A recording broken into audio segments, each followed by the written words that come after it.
Hello, everybody. Hope we're all doing well today.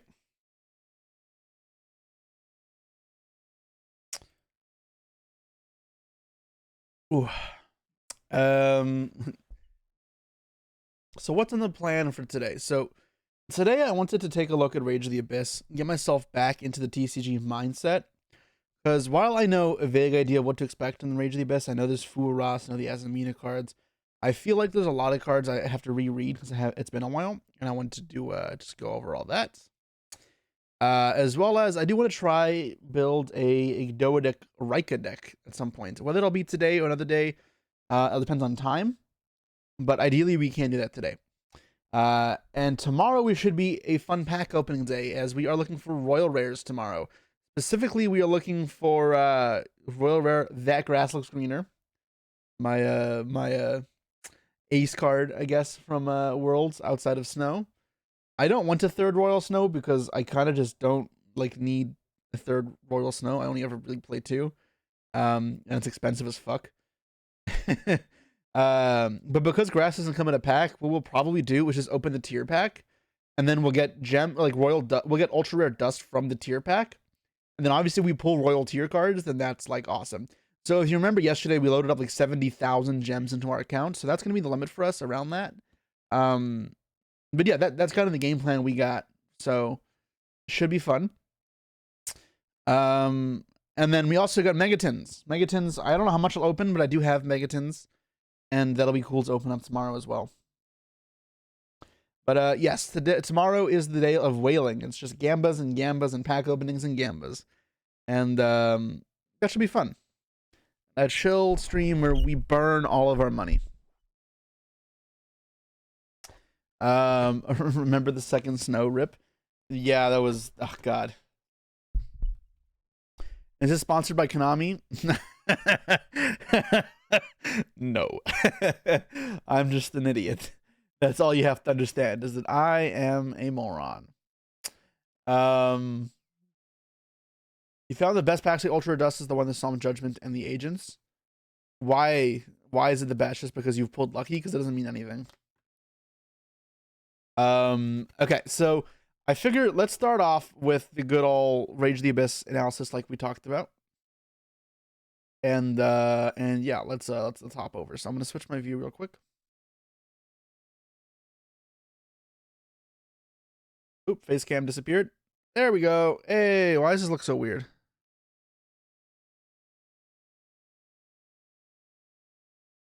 All right, that's better. Yes, we will have a bunch of ads. Okay, just pulling back up the chat.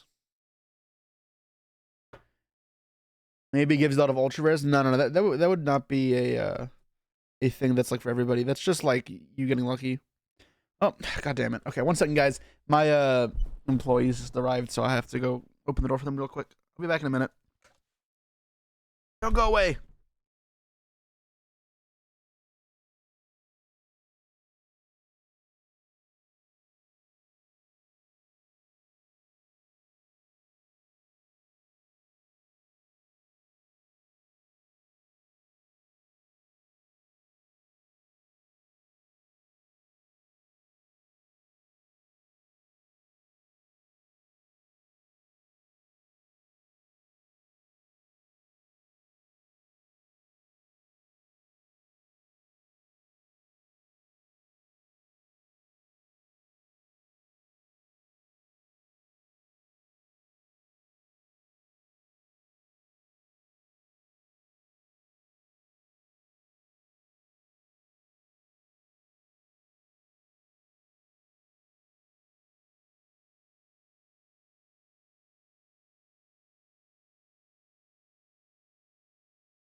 Huh? That's fine. Okay, I'm back. Are we cooking Ragna Odo in Mashable? I'm gonna try, yeah. Okay, I wanted to. Okay, we're back. Let's take a look at the cards in here. Ultimate Dragon and Pride and Soul. This is the QCR promo, right? It's just a gimmick card, right? It's just blue eyes stats ish.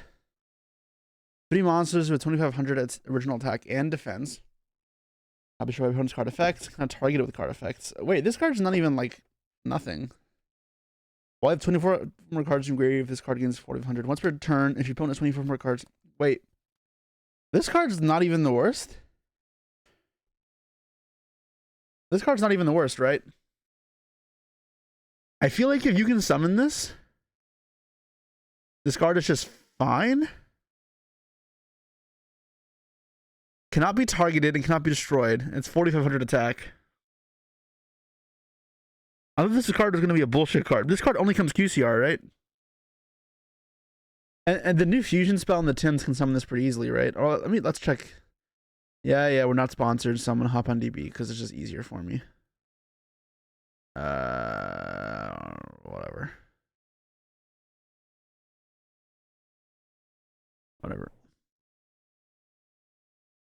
Yeah, I mean the card is not just terrible.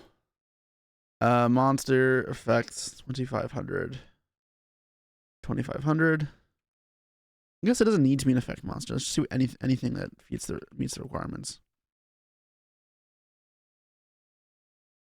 There's a fair bit of cards, boys. Abyss Dragon, Fleur-de-Lis, this crap. Bunch of nonsense as well. Grand Guignol.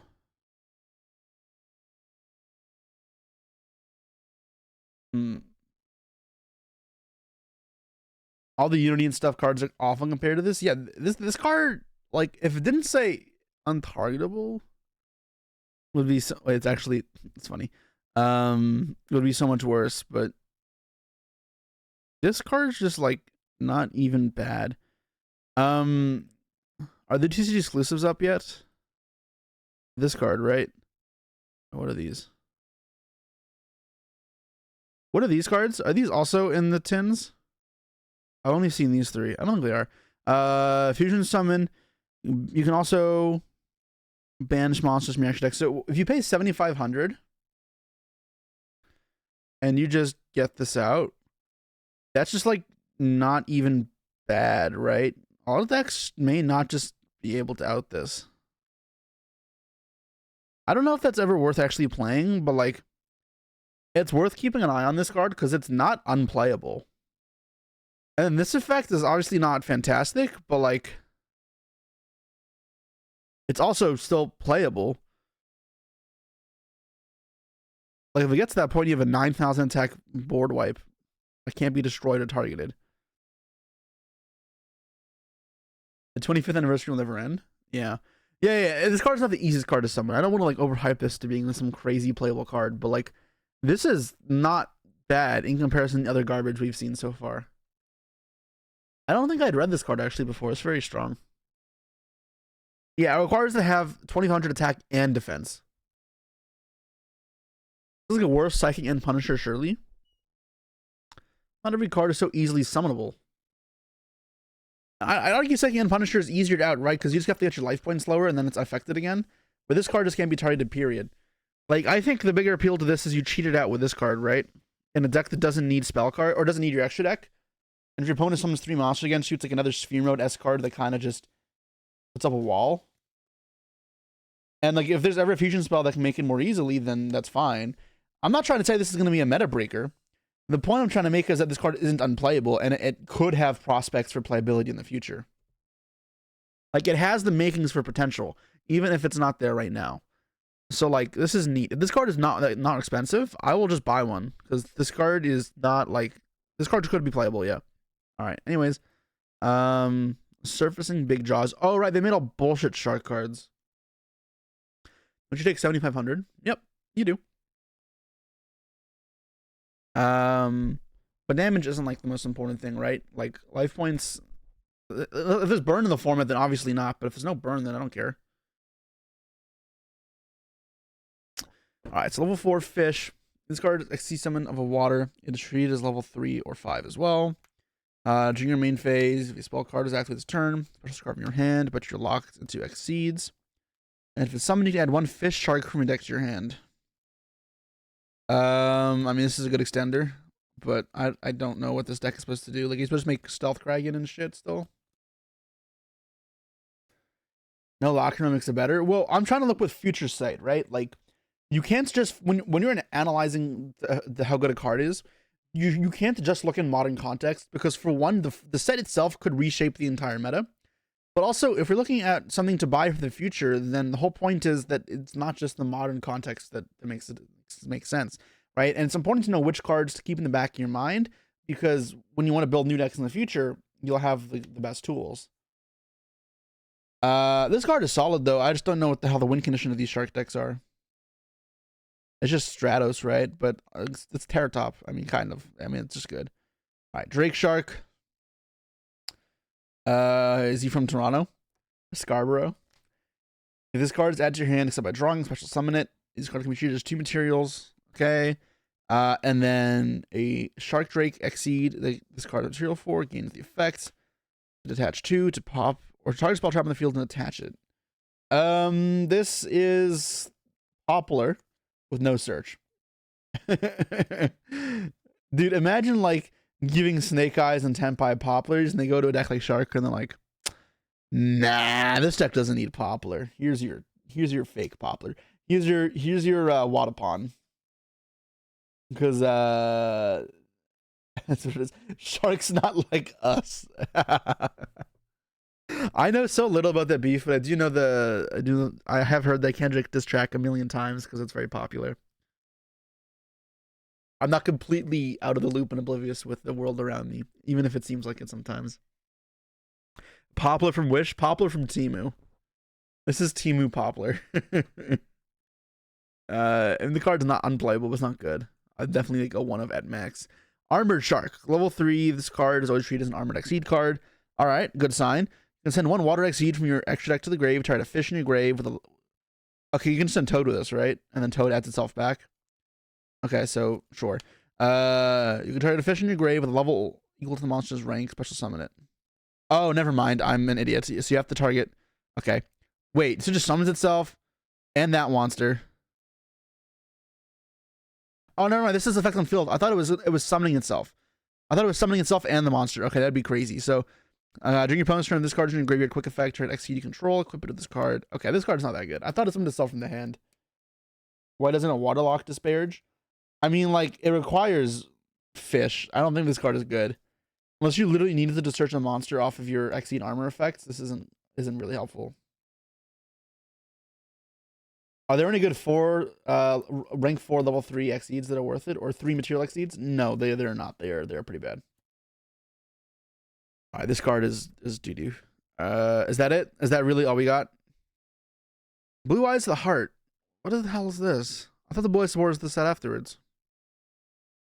Oh no, it's this card. Okay, this card's actually really sick. I want to revisit the Millennium cards when this card comes out, because this card is really good. Beatrice getting hit. This does matter. What deck is your favorite right now to play? Tier, probably. You can discard this card, add a Millennium Ankh, protect your hand, so it solves a consistency problem. And then possession cannot switch, so it's like Grandpa's Blue Eyes. Opponent normal specials a level 8 or higher monster, and or monster with 3k more attack. Well, this card is in your grave. You can send the monster to the grave and special this card. So it really doesn't hit that many cards. I thought it stopped any summon. And this card is not unplayable, but I'm trying to think, like, this interruption effect. What are you hitting in the meta with 3,000 or more attack? I did not mean to click that.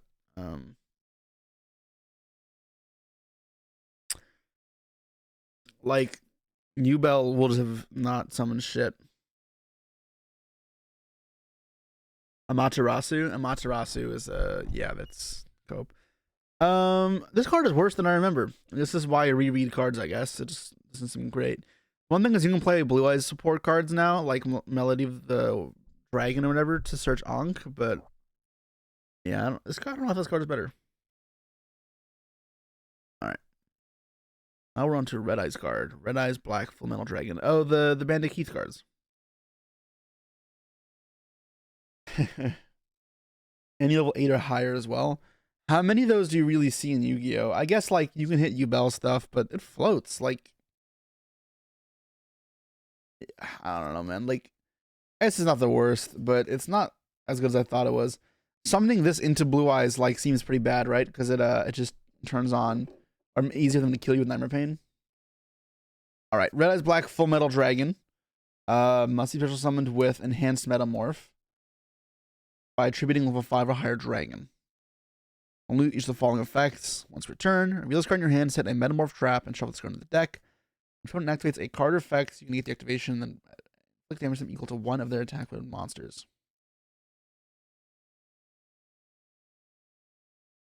Then you can, okay, so they don't have to control a monster.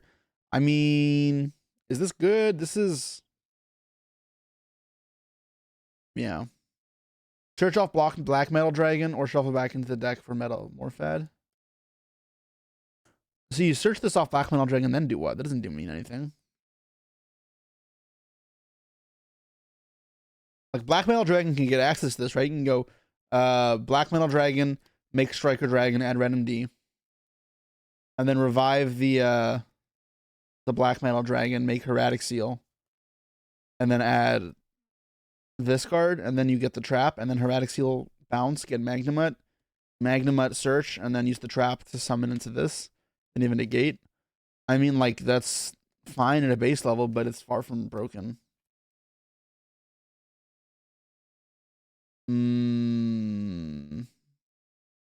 I mean, I need to see the rest of the theme. I don't remember what these cards were. This card is fine. But this was not like, if that's like the end Punisher, like the end monster, end result, like obviously it pales in comparison to something like Flameburge. Alright, cannot be normal summoner set. One special summoned with enhanced metamorph, attributing level 5 or higher fiend. Okay. Feel in your hand, set a metamorph traps, the same thing. Twice per turn, your opponent uses a spell, card, or monster effect. You try to face that monster your opponent controls and destroy it. So it's funny. We'll get a deck. We bridge Fiend Link and Dragon Link together, and then play Metal Zoa and all that crap in it. This is also just whatever. This is fine. Like, it depends on the format for how good this is. There's some formats where this effect is just useless. Other formats where it's actually pretty good. Yeah. Fiend Beast Zoa. So this card was good if I remember right. When it controls a monster, you can also summon this card without attributing. But I remember that effect was weird, right? Because this card's in your hand, special in defense mode. Then if you do not have an enhanced metamorph in your grave, your opponent can summon one monster from their hand. But like, why would they ever want to do that? Summoning from their hand sounds terrible. During main phase, you can set one metamorph trap from your deck. So it just sets up the Metal Zoa. I mean, this card doesn't really have many restrictions, right? Like, this is something you can play in a stun deck and just summon the Metamorph Zoa for 3,000 attack. And it like, the conditions you're putting on this are pretty minimal. And then the Metamorph Zoa is like a fine card, 3k, and it kills some stuff. This card's level is increased by 4 during your opponent's turn only. Each of the following effects once per turn. If it's summoned, you can set a Metamorph trap from your deck. Then if you have enhanced Metamorph in your grave, draw a card. Okay, so whatever.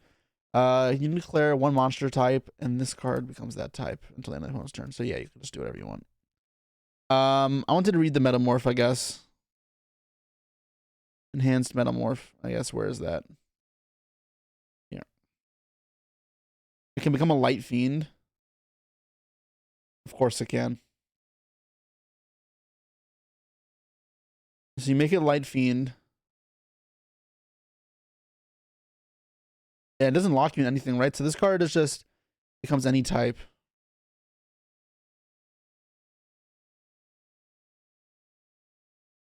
So you can do Fiendsmith combo that turns into Metal Zoa, I guess. That's like neat. God, we're really gonna have Fiend Link, Dragon Link mixed into one deck. That's really funny. This card seems good for the deck, though, actually, now that like you mentioned that. Because the Fiend card is actually have synergy with the enhanced Metamorph stuff, right? I don't know how much it matters. Should be to face some monsters, and then summon one of the corresponding cards and equip it to it. The monster gains 400 attack and defense. Cannot be targeted with monster and spell effects. Cannot be destroyed. I mean, like, this is whatever. Alright. Let's keep reading some cards. Battle Wasp, Rapier the Furious. Rapier. 60 card Pile Enabler. Yeah, literally, yeah. Alright, so if you control no face of monsters, special summon. Sorry, if you control no face of monsters or they're all insects, you can discard one of their insects, place one Battle Wasp Wind. Read deck, face a spell and trap card zone, then special discard from your hand. And then you're locked into insects. Banish this card from your grave to reduce level of one insect you control by 1. Okay, so what is Battle Wasp Wind? Oh, this is another new card, right? Okay. Twice per turn with Battle Wasp summoned. You can target one of them, add a Battle Wasp plus attack. Oh, it's just Whirlwind. It is just Blackwing Whirlwind, right? Or Black Whirlwind. Once per turn, you target insect you control that is a level. If you use a synchro, you can trade it as a tuner. I mean, this card is good, right? It's very good if you're playing Bee Troopers. Is it good enough to make it meta? I don't know. I guess you have the same problem you always do with this deck. What the hell is your end board? Before you go Anaconda to DPE. Yeah, but locking your insects is pretty bad. Where's Herman? I need Herman. Herman, insects need payoffs on extenders. I think you need both. This is a great extender, but you need payoff as well. In Master Duel, at least we get Maxi, but this, as neat as it is not enough. Obviously, you can switch this off retaliating. Not retaliating, what's the other one? Resonating insect, resonator. Resonance, that's what it's called. Resonance insect. That'll be solid, but this is probably not enough. 4 mage, ball balancer. Balances some balls. Okay, so pen effects. During your main phase, you can send one perform pal or perform mage, sorry. Pendulum from your extra deck to the grave, and then you can increase this card's scale by the sent monsters. Alright.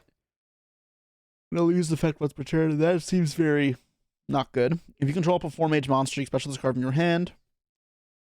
Okay, and when an opponent special summon monster clears direct attack, special this card from your graveyard. Okay, if this card is summoned, one of the effects. Add a perform mage pendulum from your deck to your extra deck face up. That's solid. Or destroy perform mage monster you control. This card is very average. Met extender. It's for support we don't have yet. Right. Chaotic Allure Queen. You can discard one light or dark monster special this card from your hand. Then you can target one monster in either graveyard, equip it with this card.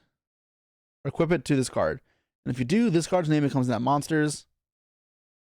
You special one. Then if it's light or dark, special one dark Allure Queen from your deck or graveyard. Okay, so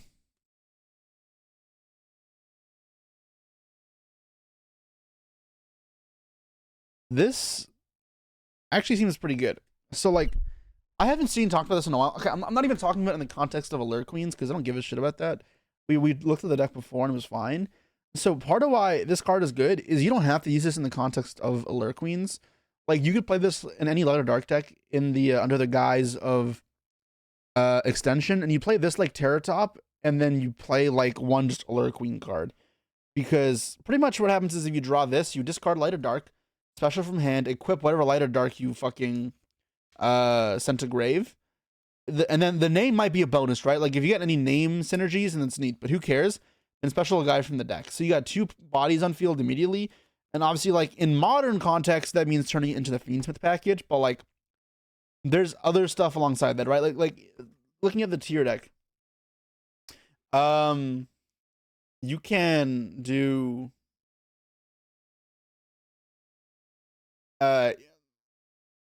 like you can go Fiendsmith obviously, but like what I'm trying to say there, like you can get good discards like the Rainbow Bridge and stuff. Like obviously those aren't targets for this, but if there's good light or darks you need to discard, like say Thunder Dragon cards you want in the graveyard, then this does help.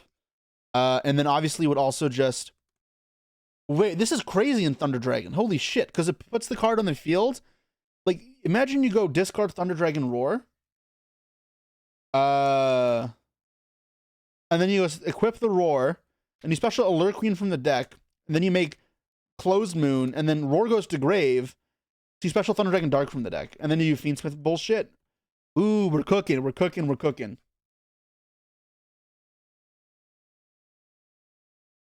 That does not make Thunder Dragon good. I mean, it helps.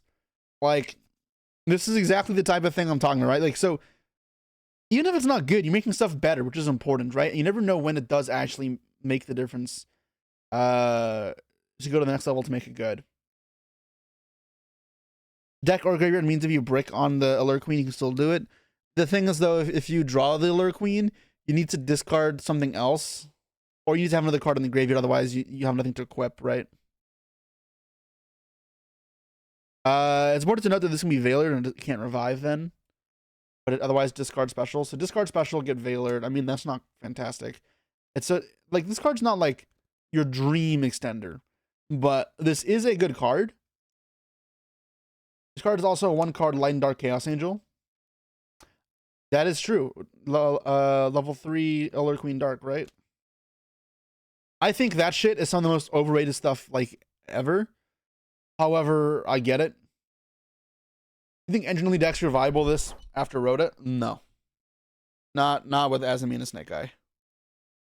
But you can try. Chaotic Alert to discard to your name fusion. No. This is not a not an effect. It's a cost. It will not trigger tears. You can trigger Lurie with this. Lurie will trigger, right? That'll be pretty funny. Yeah. You just imagine just discarding Lurie. That'd be kind of dope. And then you just Nutbuster Dragon on them. I should trigger all the Fableds. Yeah, I don't want to like. So the point of me like talking with these cards is not to like say this is the best card ever. Yu-Gi-Oh is changing. Snake Eye is dead, because that's unrealistic. But these are cards that you can definitely incorporate into deck, especially if they're lesser well known. And a card that like if it's not like worth anything on release, like, if this card is a secret rare or whatever reason, it's worth like $3. Buy a set of these, right? Because like this card could easily just become very, very playable very fast. And it's extremely flexible. I for one don't think I'd read this before, and this card is very good. I'm very happy I read this.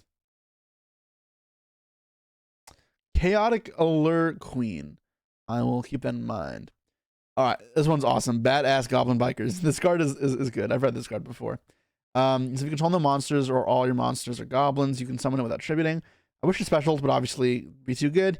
And then if it's summoned, you add a level 4 lower goblin from your deck to your hand. Or special summon it, sorry. And if it's sent to the graveyard, target card on the field and attach it to your Goblin Exceeds material. So this card is very, very strong, because obviously the goblins can search a bunch now. It's level 6 as well for your rank 6 goblin, your Gabonga. There's a new goblin quick play spell here that's also very good. I think goblins are actually like a very like underrated deck. Like, it's not even that bad. And I'm kind of wanting to explore them a bit. Like, they're not that bad at all. That being said, I don't know if it's enough to make it meta. Yeah, and then someone said as well, this is Memento support. I don't know if you play this in Memento. I don't know if you need the body. The quick play spell you for sure play, but this might be overkill. It's also a level 6 Fiend for Caesar. The combo with Fiendsmith cards, and it's a dark, so that means you can banish it plus Necroquip from the grave for Aerial Eater. Like, all of these things are small, but they are important. Rough that it clashes with Terror Top. Well, no, you special summon it from the deck, right? With the Goblin quick play spell. Let's find it. I guess I can find it in here, because I need the rank 3 as well, right? And it says any Goblin card, right? Now, add a Goblin monster, so you can add this one, right? And this one adds a Goblin Biker Spell Trap, which can add this. Oh, specials from hand. Oh, sorry, only special level 4 lower from hand. I know it only some level 4 lower. Okay, what about this one? Tribute a monster special Goblin from your deck. Okay, you can do this one though. You can add this and then tribute to summon from deck. That one still works. I thought I could use this one, the Rhoda, but this also works.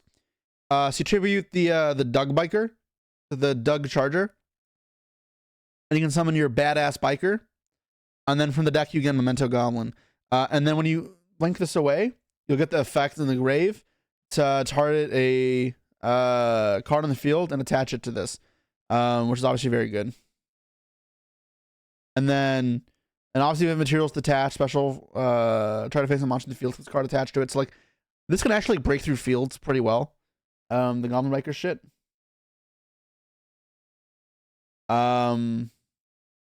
If you draw this, I don't know how heavy you go in the Goblin Biker cards, but I think it's like very flexible. This card's good. I don't think you need to over worry about conflicting. Like, I think there's not that many conflictions. Did I see the 60 card Goblin Biker deck? I have not. Okay, let's move on to the next card. Badass Goblin Bikers. Bye bye. Where were we? Imperial Dragon, the Primordial Dragon. Okay, so this is the vanilla deck, right? So I have to remind myself what all these cards do. I will make a video on these probably pretty soon, as soon as the new cards come out. I just want to do refresh myself, I guess. So we'll read the rest of the Primordial cards later as we get to them, but this one first. So Imperial Dragon, the Primordial Dragon. Requires one normal monster to tribute. During your opponent's main phase, quick effect, reveal this card in your hand. And then almost one Primordial, so itself. This card distributes someone to apply the effect in sequence. To get the effects while facing monster it controls, or bench all monsters on controls with the same type and or attribute as any of the normal monsters in your graveyard. I'm actually curious. What's the highest attack fiend vanilla? Monster, normal, fiend with above 2500 attack. I just summon Skull and Zoa. I'm playing this one because I'm a moron. All right, how about Pyro?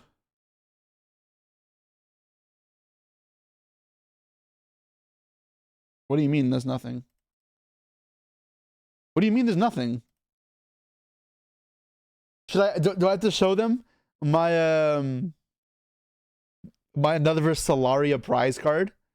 Wait, so is Anotherverse Solaria actually the highest attack Pyro vanilla? What is more than 2000?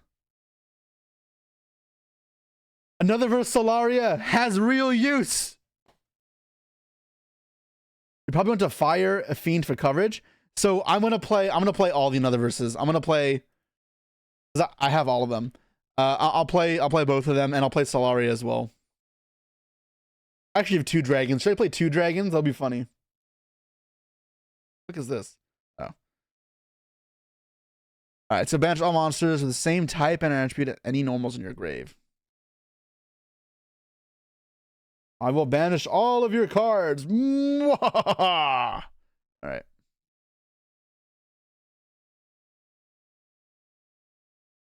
The new CCV, surely. What are you talking about? You go to a regional event and make a video. There's is the regional season even up yet for Rage of the Abyss? Because I'm about to say, I don't know when the regionals are.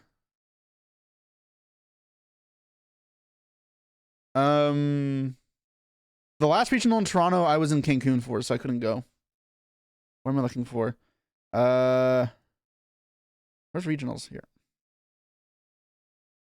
Locations. Not up yet, right? It's not up.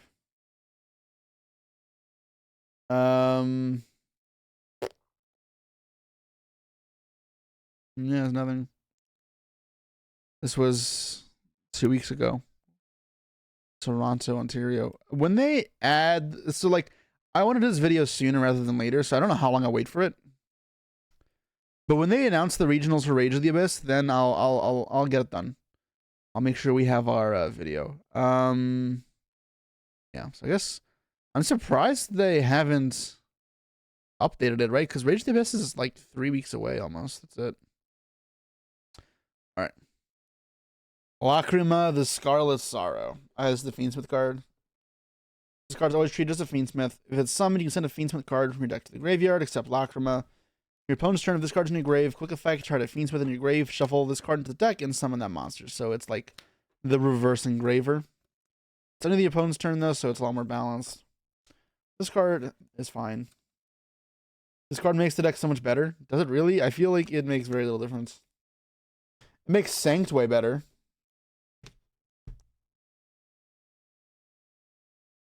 it means make like okay. So one thing I do like about this card is you can play it a lot better with this Fiendsmith in Paradise. I think this card is hella underrated, and because it's any card, right? Like sending this as an interruption, I feel like is a big step up. Gives you an extra light fiend. It does give you an extra light fiend. Yeah, you probably play this card in decks for sure. I don't know if it makes like crazy difference. This may be my ignorance though from not playing it yet, because obviously it's not the worst brick, but I also like don't really want to drop too many normal summons. I can send Paradise. It's not just the one I just showed you in screen. Yeah. You've seen it as a one of? Yeah, I think it would only ever be played as a one of. Give it effects using Desiree spot removal. What are you talking about? Oh, the Paradise. That's what I'm talking about. Yeah. If you have Lacrima and Requiem engraved in your opponent's turn, it is Paradise sent. Oh. So you go Lacrima effect, shuffle back itself, revive Requiem, shuffle special Lacrima, and then you send from deck to grave Paradise. That is pretty good. Makes 2 monsters full combo and that equips, so you have enough materials. Right. Yeah, I guess this does make it a decent difference. And then drawing is not the end of the world. Isn't Pure Fiendsmith dead without Lacrima? We have new Lacrima to replace it. The Scarlet Sorrow. Yeah, this card is good. I wonder how high rarity it'll be. I mean, I don't think it'll be expensive. It's a one of at the very most. All right, Mementotlan, Akihiron, which I think is not very good, but people love this for some reason. So if this card is summoned, activates effect, all 9 higher mementos can attack directly this turn. If this card is destroyed by card effect, target another memento in your grave or banish it, add to your hand. Memento in your hand or field for a battle card effect, hold this card in your grave, you can special this card. This just feels like a brick to me. I don't get why this seems like a card people want to play. It feels like a very meh extender. Please no censor. Guys, like, fucking waifu tax. I don't give a shit about that. Censor it all they want.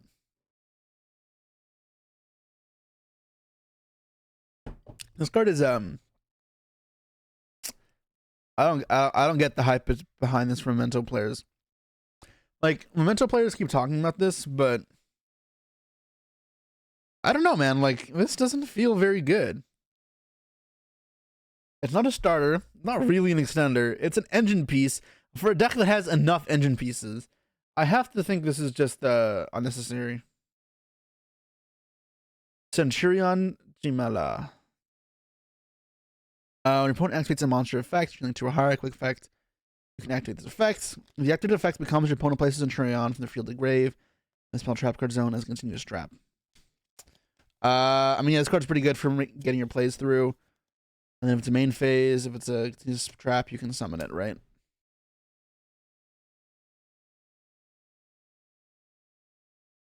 I wish you're gonna get spells because then it would hit Cosmic Cyclone. It's another pyro you could search as well, I guess, instead of Trudeo, but can't imagine you'd ever not search Trudeo off Bonfire. I don't know why I'd search this. It's not an extender, which I think is a problem for Centurion. Centurion needs another tuner. They do need another tuner. A tuner access is pretty important for them. I just don't know how important it is. Like, this maybe it's the one of in the deck you can search. It's another, like, a name you could use to keep going, but, like, I don't know. They already have another tuner. They got new cards in Infinite Forbidden, right? Truthfully, I don't remember because I haven't seen them that often. This card, right? Oh, it is a tuner. Okay. This card be distinguished Chili Treat as a non-tuner. If it's special summoned or normal summoned, you can, and you have both an emblem card and turn in grave, you can draw one. And then summons itself. I mean, this card is way better than the other card, I think. Yeah, the deck definitely got better. What is Auxilla worth? I feel like with all the Centurion reprints and this deck getting more and more support, it might be a good investment, or it might be time to pick these up now. Yeah, if they're still cheap. They already went up a lot. 0 sold, 53 sold at $12. How many sell a day? 53 sold over the last 2 days.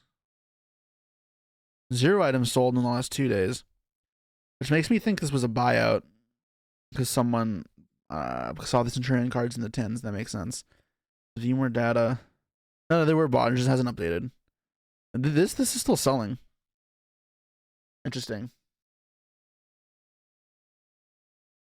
$12 is for a secret is cheap. No, this card is not expensive. $12 is not like unreasonable. When you're looking at prices though, you're trying to find something that is both like a good value. Like I just don't know how much this will go up. Versus you can wait to see if you actually want to play this deck, right? Because like Centurion is a deck that is kind of solid right now, and with the reprints, it might get a lot more affordable, right? Also because I was looking at before. Look at this. I was looking at making a Centurion deck for budget series because like I'm trying to think of what the best budget deck will be with the tins coming out, and I like doing budget videos for you guys. And Centurion is something I'm exploring as a potential option. You can see all the prices here crashing. So obviously like this card could just spike up. If you are considering Centurion, this price obviously would have been better before, but probably just get them now because this card is like the only thing in this that's really expensive that's left. So just get it before it skyrockets, right? This card will have a potential supply shortage. $12 is a lot if you're broke. Okay, but if you're broke that much, then you really need to watch what you're spending, right? You probably shouldn't be buying card game stuff. Like I don't want to sound like a douche, but you got to focus on more important things if you're that down bad. It's 350 euros in card market. I mean, you guys have a different market than us. I focus on the American market because that's my market, obviously, but I think Auxilla might honestly be a solid buy. And here's me talking. Yeah, I mean, if you guys are at all considering this deck, you want something cheap-ish to play, but that's not something that's not crazy expensive, but something that's not like crazy shit either. Because like ideally, you only spend money for some decks. I think Tempai is probably pretty cheap now, but if you don't want to play Go second deck like Tempai, then this is probably one of the better picks you can do, Centurion. And then at that point, just get this while it's cheap. Even Europe, just jump on it. 11 for 4. There's not really a good amount you can buy out to make money on. There's no like bulk sellers. Like in TCG, what I do is I try to find some of the shit done. And then I try to buy it out if I want to make money on it. At $12 though, it's probably not worth buying it out. If they were still like $5, I'd consider it. Lab is cheap. Lab is also not good. Is Arias in the tins?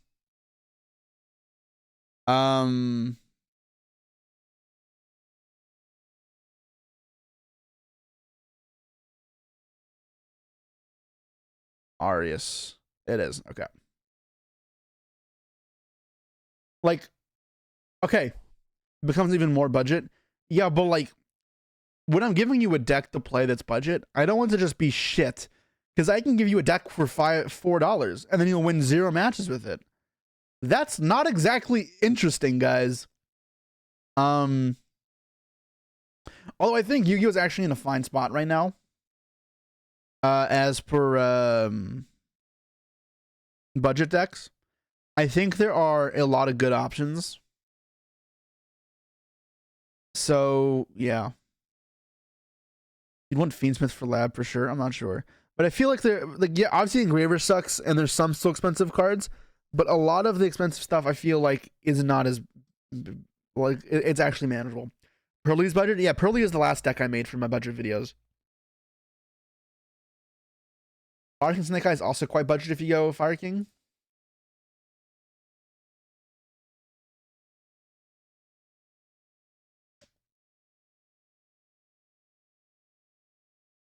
I'm trying to think.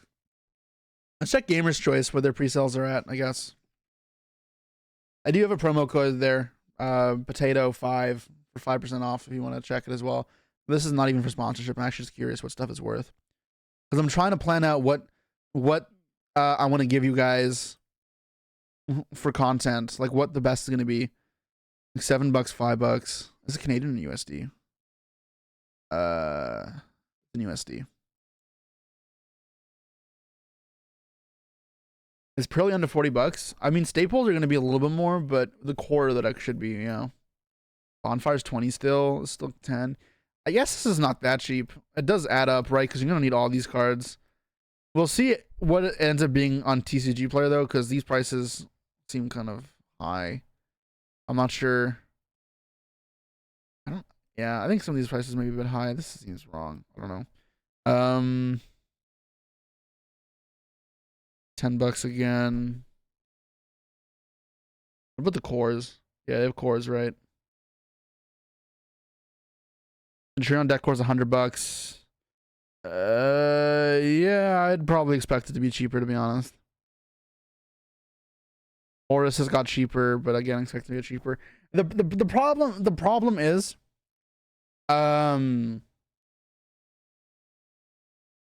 because the set's so big, the pull rates are going to be shit for everything. So there's the chance things just don't go down that much.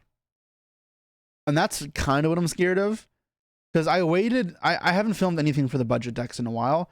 Because I really wanted to wait for this set to reshake the market. And then get you guys a good video. Ideally for a budget deck, I want the core of the deck to be under $40, $40 or less. And then the staples can make up the rest.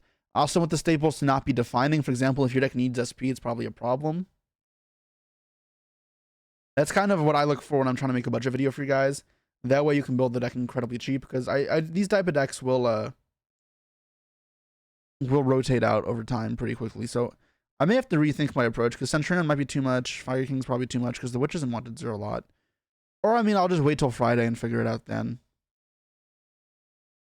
I mean, I'll do that anyways. I'll wait a couple more days, see what the price is settled to, and then I'll make a video for you guys, because I do want to make it good. I don't want to, like, if I'm making a budget deck, I actually want it to be budget deck. I don't want it to just be bullshit. I'm curious what Hydra's at, though. Hydra is at 13. Okay, it's dropped a bit. I mean, yeah, you can see here the downswings. This deck is not that expensive, to be honest. Yeah, $10. Isn't Witch going to get reprinted again in Rarity 3? Yeah, and I think I'll do another budget video when the Rarity Bonanza happens.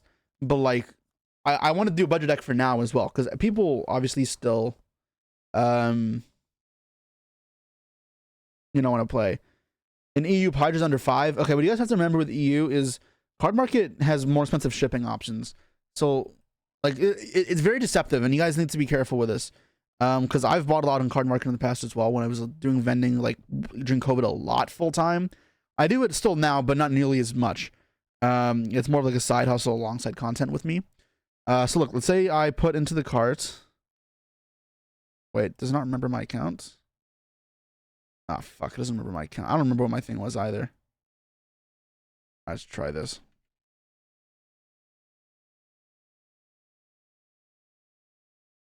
Fuck.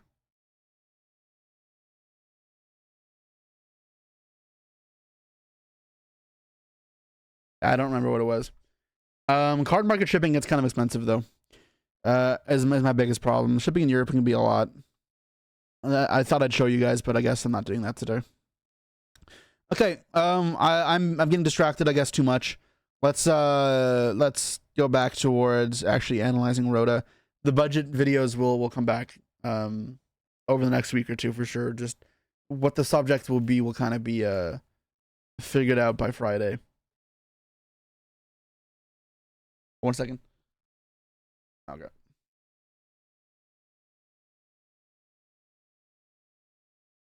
All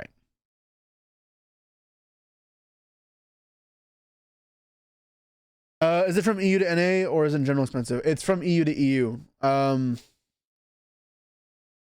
Inside EU, it's 2 to 5 euros. Yeah, and 2 to 5 euros is expensive, guys. Like, we need to understand is Americans, we pay less. I'm saying American. I'm Canadian, but my business is all America. What I would use, I used a website called TripTrans or Tip. I don't remember it exactly. TipTrans. Fuck. This is bugging me. TipTrans, right? Yeah, this. And it it lets you set up a forwarding address in Germany is where I had it. And so I had a German forwarding address, and then also had a UK forwarding address just for my friend's house. So I was shipping within the EU. Like, obviously, UK might be expensive because it's just separated. But I had a German shipping address, and it still kind of got expensive. I think the one I used in the end ended up being the cheapest was Czech Republic. Ended up being the best one. But yeah, that's what I was doing. I wasn't shipping it to NA. All right. Let's get back on topic because I do want to eventually finish this. I feel like we spent an hour and we got him through like 10 cards. Like I get caught off guard and ramble on bullshit. We've gone through 16 cards. Okay, gone through 16. Okay, the Atlantean stuff and the Mermail stuff. Okay, so truthfully, I don't remember what they do. I know we read them like months ago, but I remember nothing about these. And if you recall, we talked about it the other day. Mermails and Atlanteans from 2012, 2013 era was one of my favorite decks of all time. So if this deck is remotely playable, that'd be really cool. And I'll do the Josh approach where there will be some events where I try hard and play a real deck, especially if I enjoy the deck. But some events I also may just show up with some bullshit rogue because it's more fun and see what I can do. So with Niagara and Rage of the Abyss, if this is a deck that is both like somewhat playable and fun, then I'll rock up with Mermails. But let's read this before I make any assessments. Okay, so this card is an Atlantean card, an Abyss card, and a Mermail card. You attribute this card from your hand and one Atlantean or Mermail from your hand to take one level 7 fish, sea serpent, or aqua from your deck, and either add it to your hand or special summon it, and then you are locked into waters.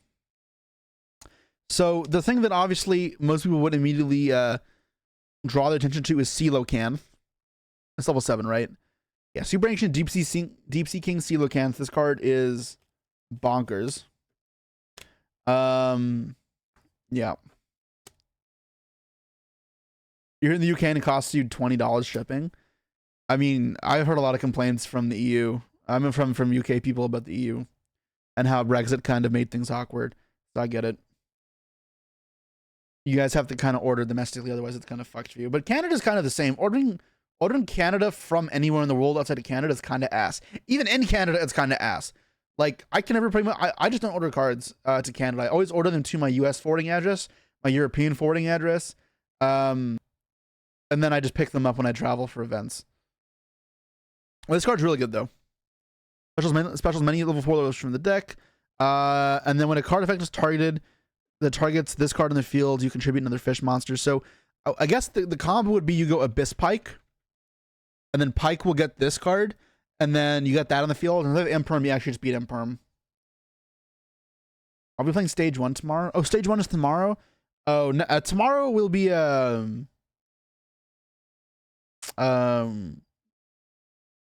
do the Royal Rare Chase, which I said. We'll do that Thursday, though. Can I turn around and grab whatever we want? Okay. There's a lot of people in my videos who comment like, so many pizza boxes, dude. I'm like, what? I realized they're talking about these. These are bulk boxes. This is literally all garbage. I do not have every card in the game, and what people don't realize is vendors, the shit moves incredibly fast and well. So I just don't have a lot of cards.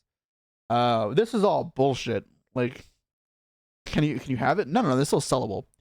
Like, I'm shipping these out later. I have to finish the customs brokerage on it. I don't even like pizza, so it's not pizza boxes. I've had pizza like 3 times in my life, and I've never enjoyed it a single time. So I do not like it. Which you may not tell by looking at me, but I'm not a pizza guy. The chat's not happy. I found it greasy. Tell Nesh that. I don't give a shit. Nesh is weird. Nesh is like, Italian food is so good, and then it's like, I don't like sauce. Like, what the fuck Italian food are you eating without sauce? You're just eating plain pasta? Like, what the fuck does Nesh even eat?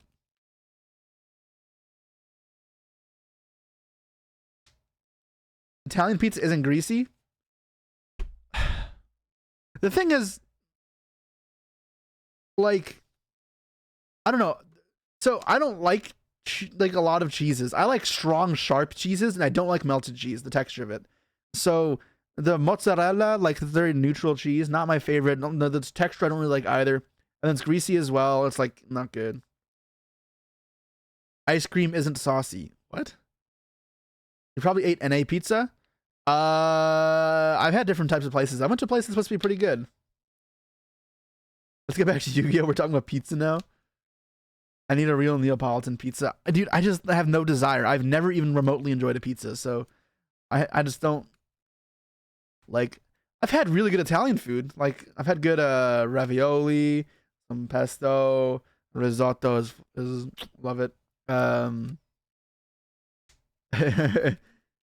should try to cheese stinking bishop. I don't know what that is. Finding a good mozzarella is hard even here in Italy. Sure. Turn on Christmas music. Oh, okay, I guess.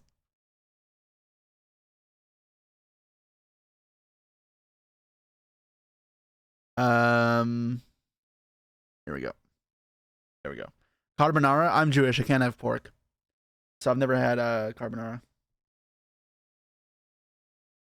Turn off, guys. I get it. I get it, guys. We'll turn off Christmas music. I get it, guys. I get it. You're with me on Indian food, top 3 cuisine. Indian is broken. Turn it back on. Oh my god, we're getting so off topic here.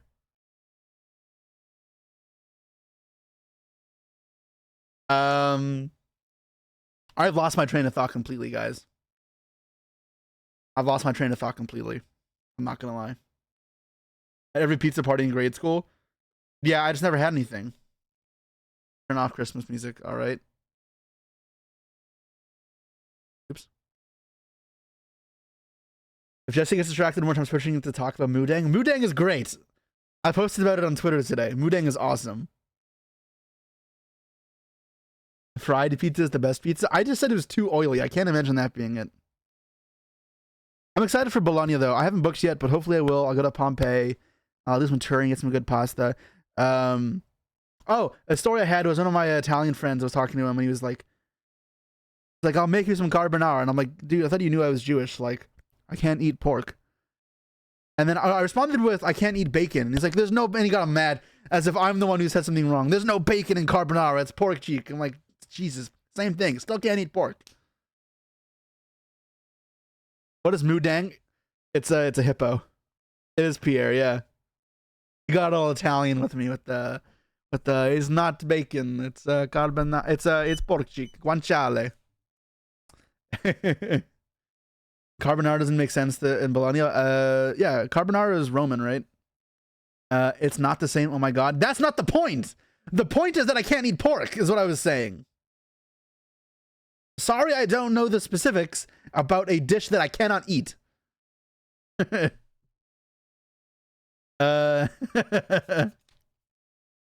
Bologna was weird for me. They had like, it was actually kind of rough. Like almost every single meat that was in any like non-vegetarian dish was pork. So I ended up eating like almost vegetarian in Bologna. But truthfully, it was some good vegetarian food. The only vegetarian food that I've had is better is Indian. Indian is so good. But it was good there. I had a lot more rabbit than I think I've had in my life in Bologna as well. But I'm fine with rabbit. Back to Yu-Gi-Oh, please. Okay. So this had more than one ability. Let's go back to it. During your opponent's turn, banish this card from your graveyard and discard one to draw one. Oh, that's fucking awesome. I didn't even read that part. Okay, so I guess the thing is here you discard infantry, right? So you get to pop a card and then draw one. That's awesome. This card's great. Yeah, no idea. I was such a foodie. Bro, look at my figure. I know how to eat. Dude, it's actually hard. Like, trying to watch what I eat with weight. It's fucking rough, man. I love food, so I have like being conscious is ass. I wish I could just eat whatever I want and not get fat. Because my metabolism is not good. If I'm not very careful with what I eat, then I gain weight really quickly. I don't actually like dessert that much. So I'll eat desserts, but Medolce is not really my thing. Definitely more of a main course, like protein type person. This card's really good. I want to read the other Mermail cards though. There's one more, right? Mermail Shadow of the Bodyguard, or Mermail Shadow Bodyguards. Okay. Who wouldn't want that ability? What ability? It's not gain weight. Yeah. Do squats while dueling. God. Savory all day. Yeah, savory is the best. My sweet fill will come from Coke Zero. This is like where most of my sweet comes from. I guess like there's barbecue sauce, satay sauce, butter chicken. I mean, there's plenty of sweet sauces, but there's so many American desserts I have, and I'm like, oh, this is just pure sweet, and it's just gross.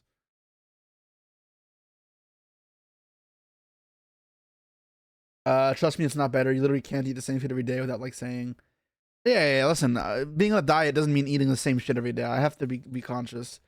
Like, it is hard for me to find a balance because it is something I struggle with, but I'm trying to. Yeah, so this is always treated as a Lantern card. You can discard one card to the graveyard. Level all waters becomes 7. Okay, that's pretty shit. This card is sent to the graveyard. Activate a water effect. Special level 4 lower Lantern mail from your deck, and then you're locked into waters. Okay, so that effect is good. Special from the deck. Anything. So you just summon Neptibus or Pike. Coke always puts a lot of weight on. It's Coke 0. No calories. Tea with honey is better if you need a caffeine option. I'll just do coffee at that point. I usually have a black coffee in the morning. That's my go-to. When I'm on vacation, it'll be a latte or a cappuccino. But when I'm at home, it's the black coffee. Hope I can do it. So part of the problem is when I travel, it breaks up my schedule. I travel a lot. It gets kind of hard to manage, and then I'm also not sure exactly what I'm eating when I'm traveling so much. Will I play the Duels Cup or no need? So I'll play like casually. I'm not gonna try hard at because Weiss's Leal's that weekend. I'm gonna be commentating over Weiss's Leal. There's also the small chance I last minute book Leal, but I wouldn't count on it. Okay, so this is actually kind of cool. I'm down to look into my mail a little bit more after we're done the rest of the cards. The first is effect is for making yugioh. Yeah, but yugioh isn't a good card, guys. Yugioh was like an average card when it came out in 2012. So like, I can't say I'm thrilled with making Abyss yugioh in 2024. Did I do any tier lists on the DC Cup September meta? I have not. I don't know if I should be doing that because all my Master Duel content on YouTube, unless it's casual, any competitive Master Duel content shits the bed. Like, it just is terrible. So I don't know what I'm supposed to do with that. Okay, next up is 6 Samurai cards. Ugh, great. Okay, I'm not looking forward to these. I don't really care about 6 Samurais. Don't tell Sam I said that. If you control a 6 Samurai monster other than the Anarchist Monk of the 6 Samurai, special this card in your hand, and then if this card is from the field to the grave, add a 6 Samurai quick play spell. 6 Samurai Synchro uses this effect. Gains the ability that all your opponent's monsters' levels are reduced by 1. Good quality extender. Next. Instructor of the 6 Samurai. If you control 6 Samurai, spam yourself onto field. Send field at a 6 strike card next to your hand. Okay, so I remember these. These were good cards. I just don't know like if they're enough. Transient Titan of Tartarus. Oh, that's it. Oh, I remember this card was cool. I didn't really have time to talk about it though. Yeah, I'm not talking about 6 Samurais more. I don't really care about that.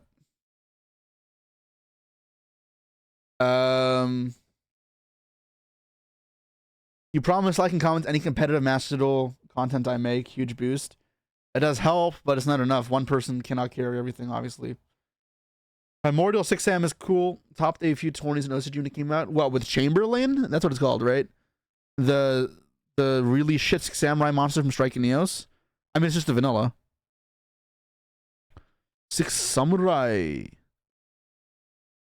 Yeah, Chamberlain of the 6 Samurai. Interesting. You bought an Italian 6M core, hopefully plus on. Sorry if you're lost. Alright, Transient Titan of Tartarus. Got a little bit of a close to an alliteration there. You could have made it like Transient Titan Traverses Tartarus. I don't know. I probably would have tried making it a alliteration. Some wordplay. If this card is sent from the deck to the graveyard, send as many cards you control as possible to the grave, and special this card, and then send cards opponent controls to the grave up to the number as effects. Okay. Now I'll play activate monster effects in response to this card's activation. Wait, is this mandatory? Oh, it is. This card is sent to the graveyard except from the deck. You can send one card from your hand to the grave, to then send one card in the field to the grave. This card is really interesting. Like, the fact that it's mandatory obviously means it's actually kind of risky to play in decks. But like, Part of me wants to say this card could be playable. Maybe not in mill decks, because then it gets kind of out of hand.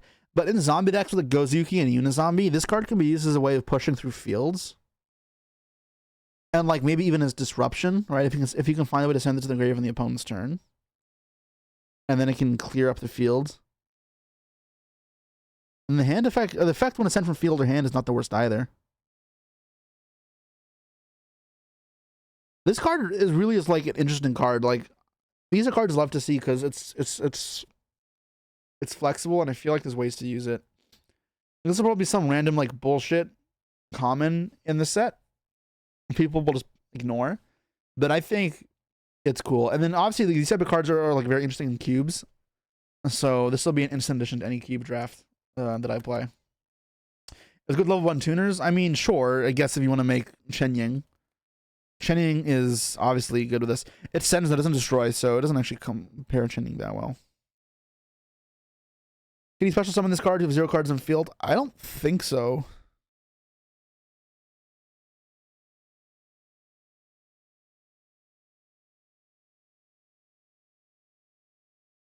It makes letting a zombie search really scary if you have a board. Yeah, I think that's cool. I like this card. Big fan. Nothing crazy, but it has potential. Union Pilot. Okay, this card is really good. Oh, I think actually there's a solid chance that with Union Pilot in this set, they give us the ABC, the new XYZ cards, like the new unions, because we have 20 spaces open for imports, and I'm pretty sure at this point it's safe to say we're not going to get a light duels pack because we didn't get one for Earth. We haven't been getting the duels packs, and like I know as a vendor, those packs have just been selling very poorly. They don't make good money. So I think that we're not going to get those. Instead, we're going to get the cards imported in through main core sets like this. I have zero idea, by the way. This is all speculation. I have no inside information. I have nothing. But like, I think that if they wanted to put in this like one at a time, some of the cards, because remember for like for the Earth pack, they put the Gem Knights in the Pote pack, and then they put the Shizu stuff in a separate place. This could be a good spot to put the XYZ cards. So we'll see if that happens. We got fire despite water being trash. Yeah, and that was also trash. And then they just stopped giving us because it was terrible. Anyways, let's read this card. So once per turn, target effect launcher control, equip this card to the target or unequip it. The equip monster to be destroyed by battle, it's destroyed instead. Return this equip card to the hand. Equip one banished union monster to the appropriate monster. And then if you do special, this card from the hand. So I mean, this card is like fine. I mean, this obviously is unplayable pretty much without the new union cards. If those do come out, we'll look at that deck again because I feel like it had potential, but also until we read it all in one big context, I really can't tell you how effective this card is. Where's Mama 2? Yeah, Papa, exactly. You think they could combine the Kaiba deck into the light set to make it sell? What Kaiba deck? Oh, the Blue Eyes deck? They shouldn't. They should make it separate. Okay.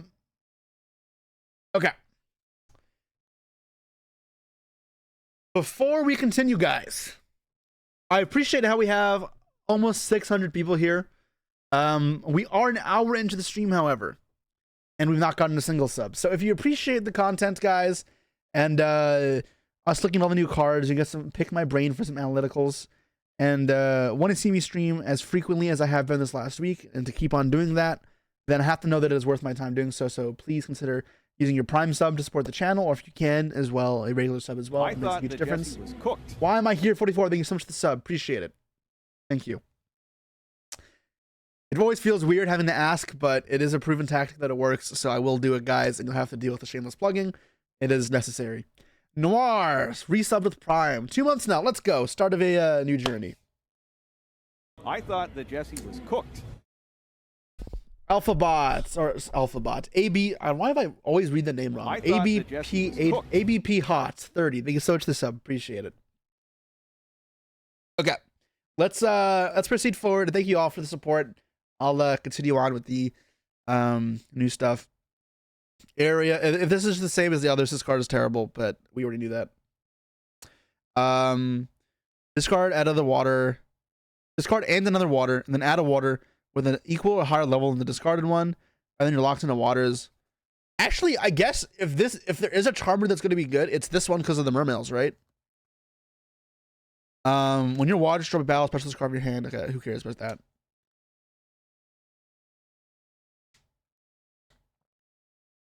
It's random. You put no thought into your name. Well, for some reason, it always trips me up. I see the letter combination of APH, and I think alpha. And then I see the B, and I'm like, bot. And I'm like, alpha bot. And then I look at your name, and I'm like, wait, that's just not what it says close at all.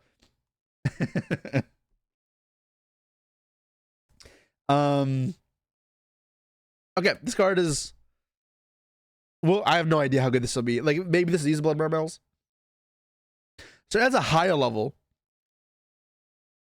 So if you discard Dragoons, you can add a Teus, I guess. We'll see. I don't know how good that is. Does Twitch let you change your username? I have no idea.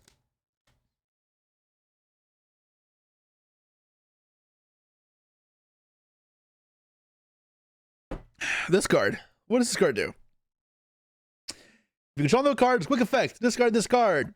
Apply these effects. Each time your opponent summons a monster from the deck or extra deck, draw one. Who doesn't love Maxi?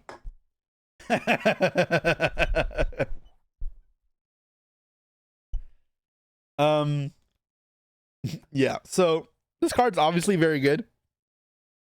And this will be an immediate staple.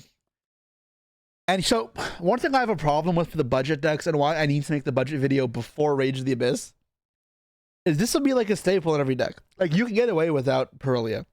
This card is fucking rough, though. I feel like every deck would want this. So, it immediately makes budget deck planning way worse. Which isn't fantastic. But, I have no alternative, I guess. Secret incoming? Oh, fucking for sure. If you're delusional if you think this is going to be anything other than secret rare. Like, Dream On, buddy. I would support it not being a secret. I do not care. I do not want it to be secret. I'd rather it's like... I think Ultra would be nice. Because then the higher rated people can still get QCRs. And Ultra should curve the price down to like $30, which I understand can still be expensive for people, but $30 versus 150 is a fucking huge difference. So, like, balance is important. Super rare would obviously be also crazy, but like, I think that's unlikely. You believe it'll be super ultra? There's no way. It's going to be common. Okay, buddy. Remember, it's a rare in the OCG. Rares there are short printed there, I'm pretty sure, though. Turu Puru Perun. All right. I have no idea what that means. Oh, it's this little shitter. This used to be the unexpected die target for a Toad. Totally awesome. This or Psychic Kappa. Right? It was those two? There is like a 0.0000001% chance that this card will be common. And get the Lockerman treatment. I don't think that'll happen. Turn on Christmas music. As you wish. Not this one. There we go. Some Mariah Carey.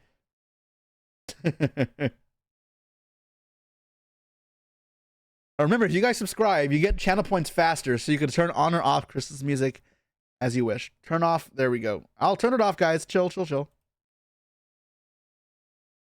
All right, let's read this. This card's in your hand. You can try to water in your main monster zone. Destroy that control and summon this card was in. Then destroy all face-up cards. Okay, this card sucks. Whatever. Turn it back on? Guess we're turning it back on.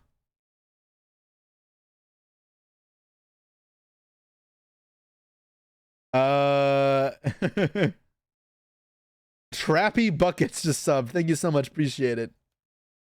You just want the power to turn on and off Christmas music. I get it. Let's get something more upbeat. Ooh, let's go. Why is turning on the music so much cheaper than turning it on? I think you made a mistake there. I feel like it creates an unfair situation for those of us who love Christmas music. Well, turn it off. Okay. Kudzio, thank you so much for the 5 gifted. Thank you. It's because people would definitely troll a lot more if they were if it's the other way around. But I will remind you guys, after Halloween, the price will be equalized, which means you can spam your Christmas to the heart content. I thought that Jesse was cooked. Right, Perfect Lander. No idea what that is. It's gonna be a pearly card. Will Christmas music be swapped? No, they'll both cost 7,500, so it'll cost the same amount. But also, the stream will start on Christmas music, so we'll have 2 months of Christmas. Because the thing is, I actually like Christmas music, and you guys will have to just deal with it. Obviously, you can pay to turn it off, but there'll be some balance brought to the force. All right, this is not a pearly card, I guess. What the fuck is this picture? It's just the cat falling and then landing perfectly. I get it. That makes sense.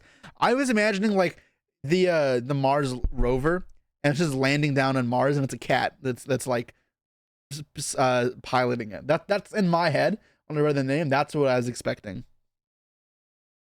Turn on Christmas. All right, got you. Ooh, some good old Dino. Oh, the weather outside is frightful. All right, anyways. So this card is sent in the hand to deck to the grave. Special summon this card in face on defense. So you can discard it with a pearly spell, you see? If a monster is sent from the hand to deck to the grave, we control this monster that was flipped face up. You're targeting one of them and special summon in face down defense. All right, I mean, this card is terrible, but neat, whatever. Lil Magi Mage. Not Mage. God, brain rot. Turn off Christmas. Gotcha.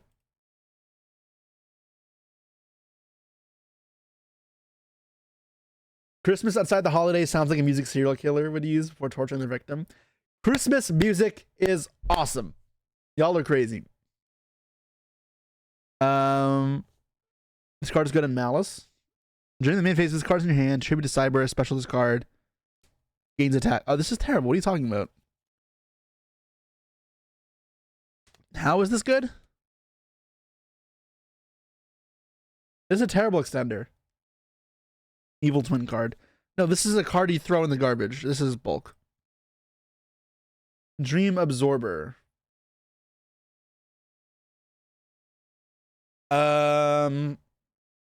This art doesn't even look like a Yu-Gi-Oh card. This looks like something out of anime. Like, this looks like some Boruto shit, right? I don't know if that's what I'm thinking about. Okay, so level 2 fairy. So, okay. If opponent activates a monster effect in the hand, graveyard, or banishment, special this card from your graveyard or hand, but destroys at the end phase. Each time your opponent activates a monster effect, this card gets 1,000 attack.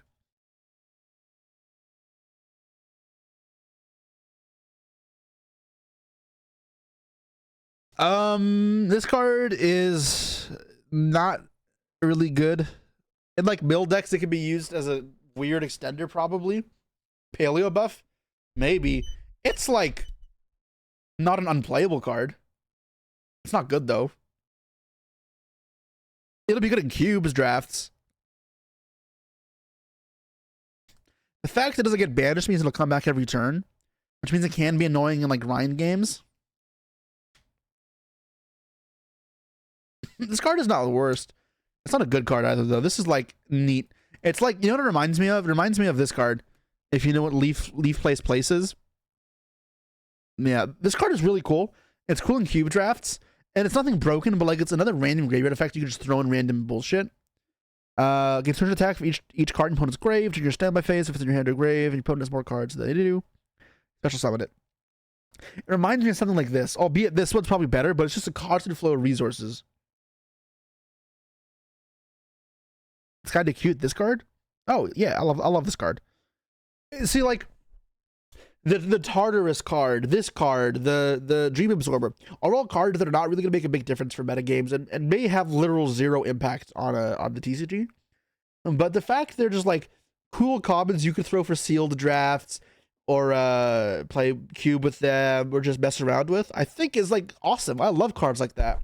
And when that's what they do with bulk fillers, and then I'm uber down. So I'm a fan of that type of card design. Yeah, neat. Anyways, New B. So it's like wannabe, right? If you monster 0 attacking in defense, is it attack or defense or in defense? Probably or, right? Special discard from your hand. If this card is summoned from the hand, apply one of the effects. Add a light insect from your graveyard to your hand, except newbie. Place a trap for your graveyard banishment on the bottom of your deck. Or top. This is bad. Anyways, next. Azamina Rhea Silvera. We've reached the bullshit. Okay, so this one is the level 6 illusion and a light spell caster. So like, I'm pretty sure you don't actually fusion some of these monsters, but paying attention to this is important because these are actually super poly, like flexible type of things, which could matter in the future. Any battle damage your Azamina monsters other than Rhea Silver is inflict is doubled. Okay, so these type of like hidden abilities come up a lot in testing, where if you go into a tournament blind without having ever practiced the deck, if you overlook this type of ability, it'll definitely hit you in the ass. If you want to use a card effect, tribute the card to get the effects. If the card is show a battle card effect, you add a symbol spoil for your deck to your hand. Dude, it's so ass because like if you summon this card and you want to force out the negate, so you go princess on it, they'll let it resolve, and they just add a sinful spoil. Oh, there's a trap. Never mind, that doesn't matter. Tribute to negate. I mean, this card's obviously annoying. Part of the cancer combo.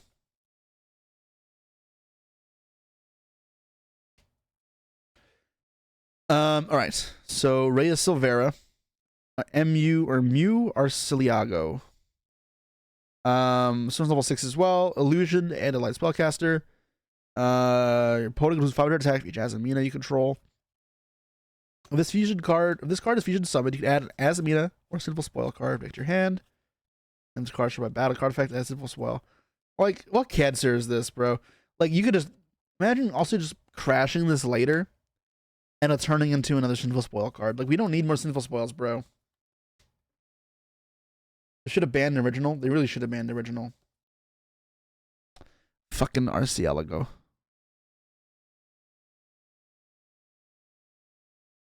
Azamina Sol Erisicton? I'm not sure. Eri Shithon. I don't know. Whatever. This card is fusion summon. It requires an illusion monster and a fiend monster. Okay, so it's pretty generic, but also it's the same as the Chimera cards. This card is fusion summon. Target card in the field sent to the grave. Okay, and that's good for super poly target. You can just summon this off of Chimera fusion, right? As well. That's not bad. So each semi phase, you can target one Azamina Sinful Spoil card in your grave, add it to your hand. Cool. I mean, this card's not part of the combos. You don't play it probably, but yeah.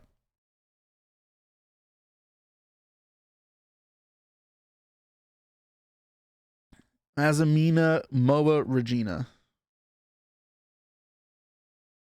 Illusion monster plus level 6 or higher fiend monster.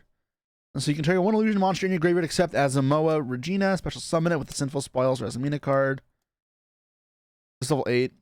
So special summon it when it is activated. Quick effect, have 2 cards in the field, destroy them. I mean, this card's level 8 though, so you don't play it, right? Because it requires 2 tributes. Yeah, I don't think you play this card. And then, okay, so next up we got this fusion monster, Protostar Dragon of the Void. So light or dark dragon monster plus 1 dragon monster. This card is fusion summon. You can target cards when it controls up to the number of your light and dark monsters used as its fusion material, destroy them.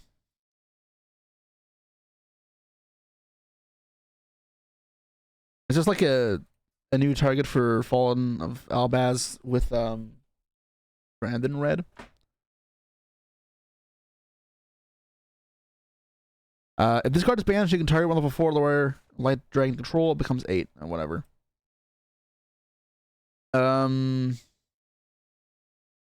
Yeah, I mean,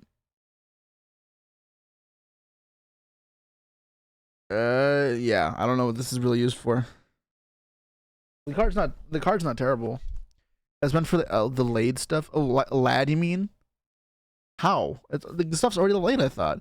Oh, I see. Because you make something else level 8 so you can fuse with it, and you banish it off of light end. I guess it's probably just a super poly target. There's so many dragon super poly targets though. I don't. Yeah, I guess it's fine. Whatever. Some of these names, man. Eos Varog, Forger of the Dawn. This is another fusion monster. Another fucking fusion. The fuck is this? I don't think I've seen this before. 0 attack, 2000 or 2000 defense, level 7 machine. 2 light machines. Okay, if this card is fusion summoned, you can use this effect during the standby phase of the next turn. Add 1 card from your grave to the hand with an effect that fusion summons. When your opponent activates spell trap or effect, you banish a face-up light machine you control or 2 light machines to your grave in activation. This is insane in Sidra. Is it? It's just like a okay negate that gets a card for the next turn. This card's fine. Super poly target as well, but this card's just fine.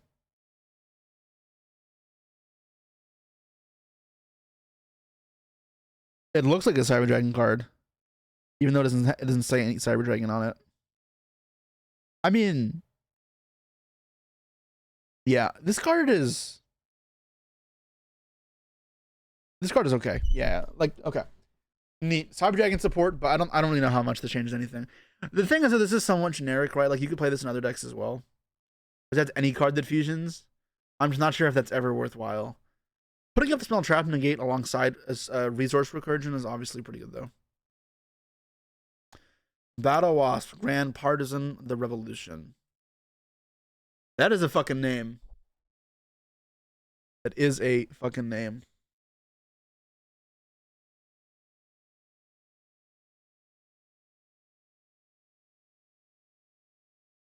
One second, guys.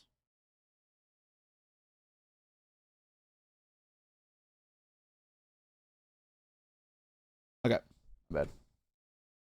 Okay, so this is a level 12 synchro that requires a tuner, non-tuner, so it's generic. Not be destroyed by card effects. Insect synchros you control gain 200 attack for each of your banished insects. If this card is banished, you can special summon it. Then you can destroy cards when it controls up to the number of your banished insect monsters. Then inflict 500 damage to your opponents for each card destroyed. Yeah, that's not very good. All right. Sachi, the Ritual Bow. Level 6. If this card is synchro summoned, you can treat it as a tuner. Once per turn, you can target one continuous spell you control the hand, so your Battle Wasp Whirlwind. The normal summon 1 Battle Wasp, or whatever. During your main phase, in addition. Okay, so it's later in the turn you can do it. This card is sent to the graveyard as a synchro material. You can burn 100 for each of your banished Battle Wasps. Why give it that effect? Because cancer. This doesn't make... Yeah, this is whatever. Centurion Primera Primus.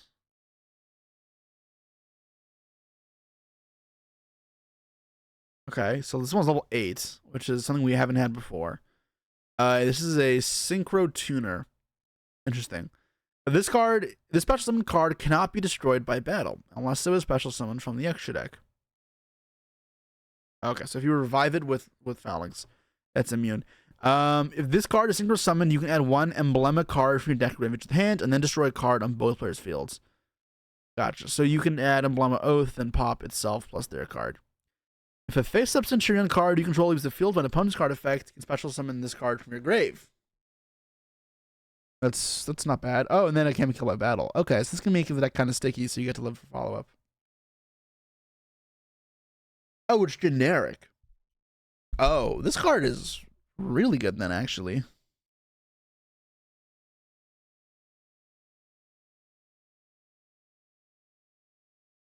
Yeah, this card is really good. It turns on Atri as well. Yeah, because you get Emblem of Oath immediately. And then you get to draw. And then because Atri can turn itself into a non-tuner, you can then make like Auxilla to get the draw. Or Legatia, then draw twice. It's a light spellcaster as well, so it's a good target in White Forest. For White Forest Centurion. I just don't want to overload normal summons. But the Centurion cards are really coming together to look pretty good. They've given them a lot of cards, and they seem like overall just really solid. I'd have to think about how to actually like put this into a deck, but obviously this would be playable. I just wonder if you then start playing level 8 spam engines, like you used to with Chaos Ruler, right? It's not a dark, so you can't do stuff with rockets. But I'm sure there's plenty of good level 8 synchro engines besides that. Obviously, there's a Unizombie Solitaire, but by this day and age, there's probably something better you could use. Oath Locks, remember? It's not for rest of the turn, or... Yeah, it's rest the turn, that's fine.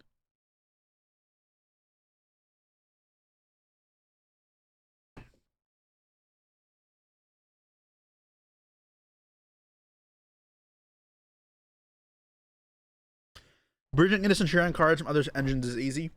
Yeah, exactly. Right, you can play Lightsworn cards even, right? Those make the light synchros relatively easy. Although that's a pretty heavy engine requirement. I don't know if you'd want to do that. Only the first effect locks? Sure, but it's for the rest of the turn anyways.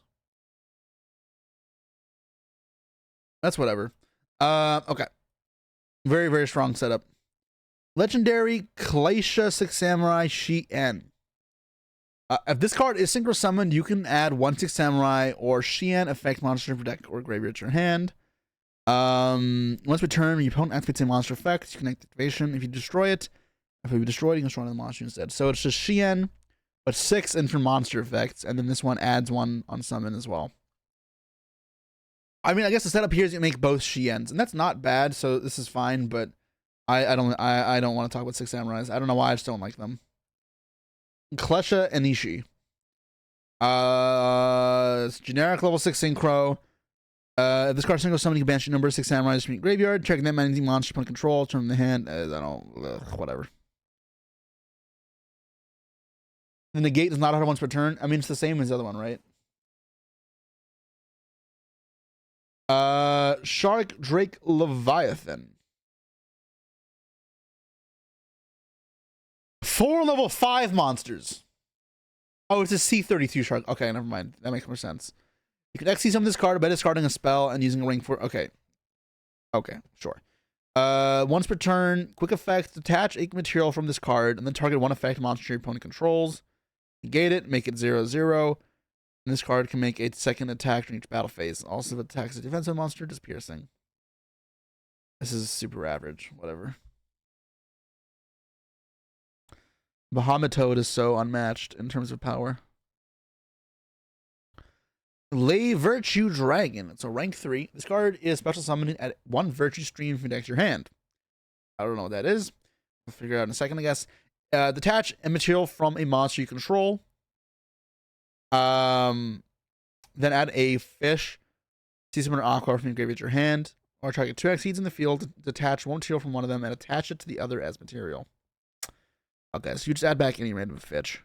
Any fish. And what does Virtue Stream do?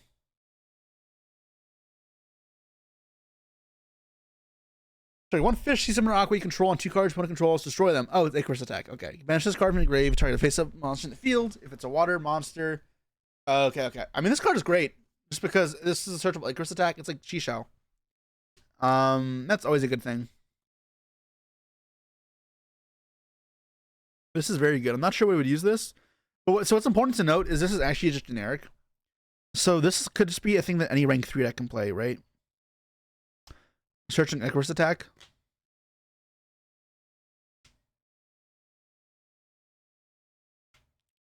You can make something water as well, which I don't know how much that matters, but that's funny.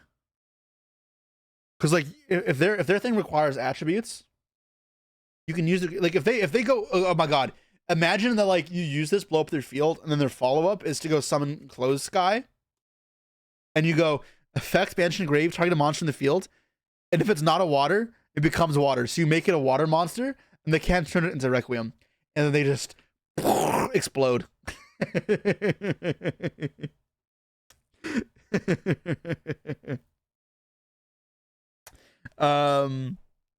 You make it a water, then flip goes, and I mean, I think even so thinking about it with other contexts is like important, but thinking about it within its own isolated like context is also relevant.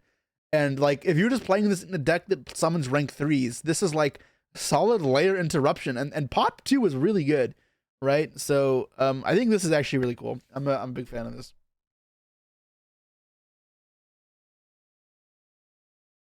Poseidra Abyss, the Atlantean dragon deity. That is a mouthful.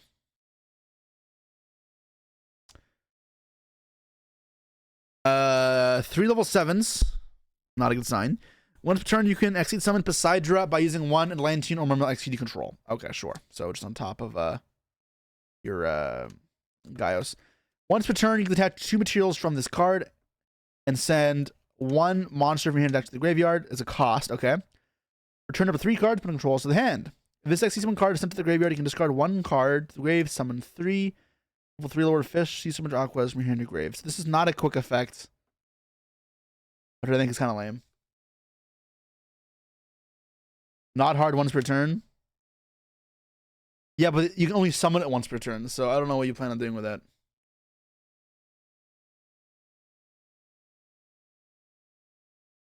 I went to Disruption. I didn't want this, but whatever. Ruby Sapphirus, the Jewel of Maximum Moes. Bro, they just say words with some of these names.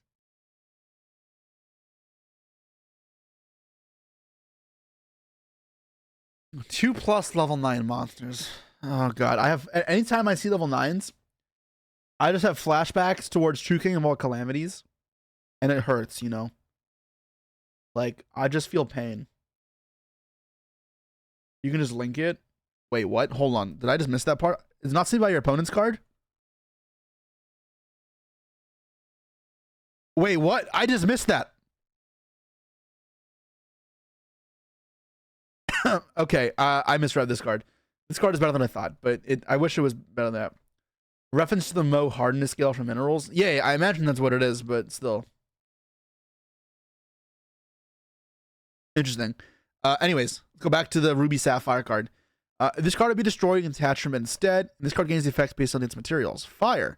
So it declares an attack on a monster with higher attack. You can make this card's attack become doubled. Cool. Water. Once per opponent's turn, try to card you control, negate any card effect. Fucking garbage. Or whatever. Fiendsmith Agnuster. Agnus. Oh, that's an item. I am blind. Agnes D. Agnus. 2+ monsters, including a light fiend. This is link 3. Yeah. So you can make this with sequence plus aerial leader, I guess.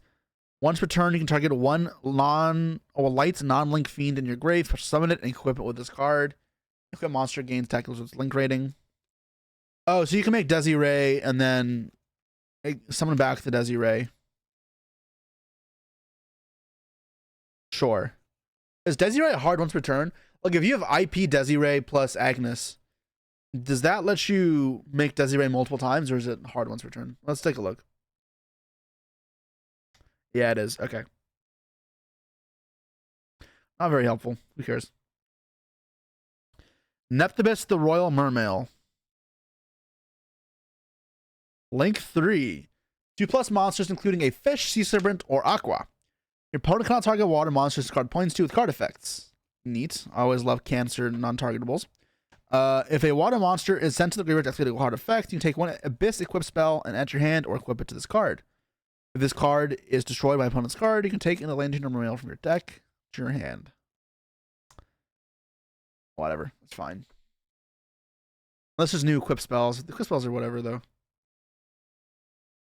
It wets some morgue? Yeah, I guess.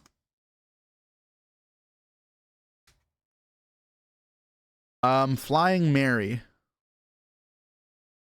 This is the One Piece ship going to Skypiea.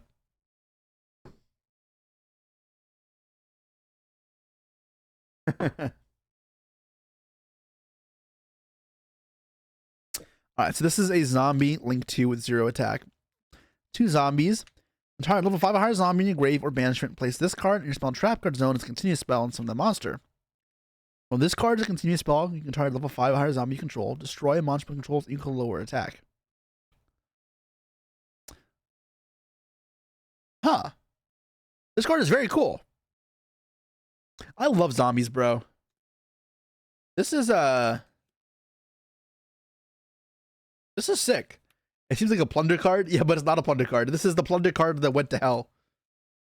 I was gonna say the Flying Dutchman, but this is not. Oh, I mean, wait, is that what it's supposed to be? Is this supposed to be Flying Dutchman meets One Piece? There's no way that's what it's supposed to be. I'm not sure what Mary refers to in the pirating world.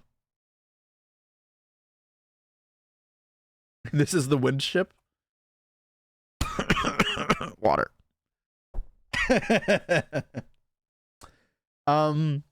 Immediate uses, obviously it's a solid like Ballad Rock. The Tartarus card we already went over. There's the Mazera cards from like a while ago that were pretty cool from Difo. This card. Al Ghul Mazera.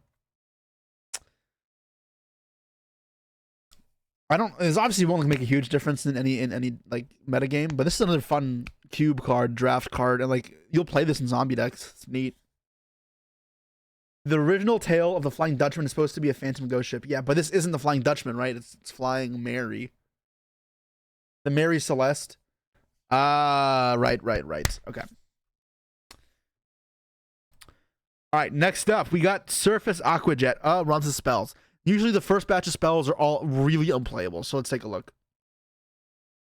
The old Aquajet gives a monster 1,000 attack. Let's see if this is 2,000 attack. Special level 4 lower fish, sea serpent from your hand or grave, and then locked it exceeds while you control that monster.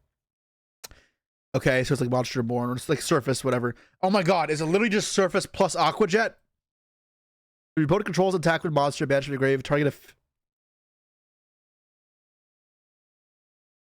There's like no originality in this.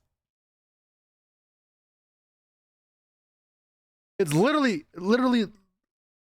Surface Aquajet. It's this card, Surface.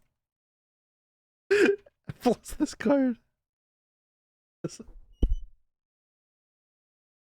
Did they just say like we need one more card in this set? Let's just put them together. Like Konami can make some really cool cards, and I love a lot of things to do. Like the Flying Mary card is awesome. That's sick. This shit's troll. Like this was clearly a no effort thing, right? Like Surface Aquajet. It's like Pot of Greed if Pot of Greed drew Surface and Aquajet.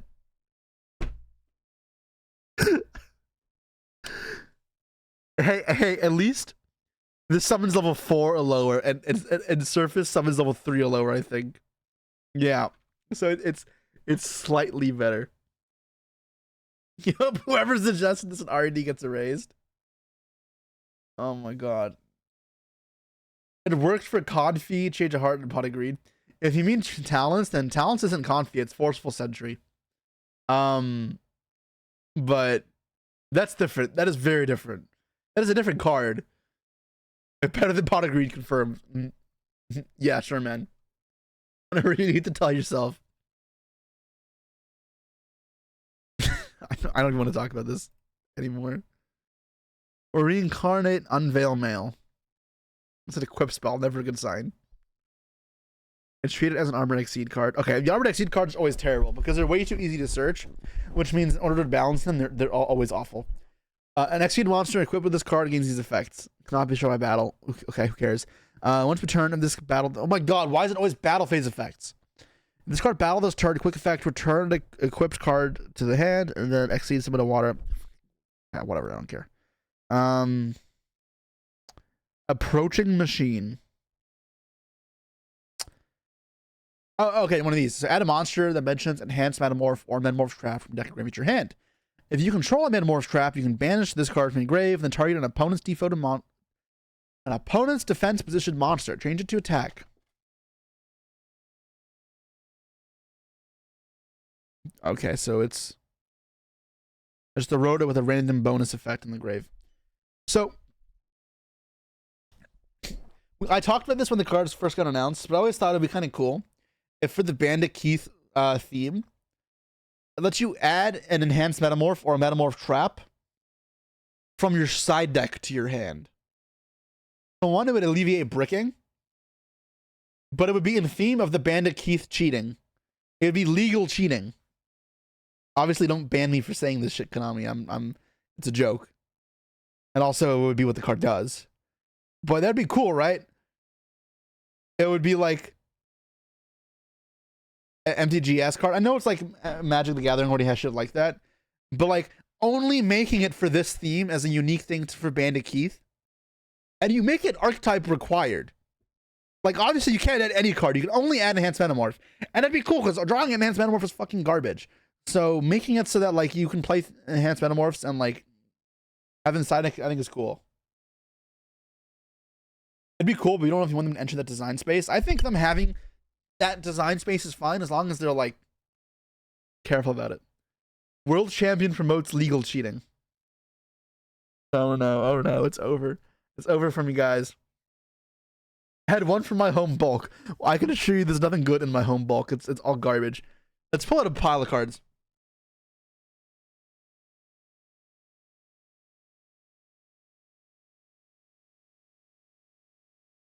I can't get it out. 1 second.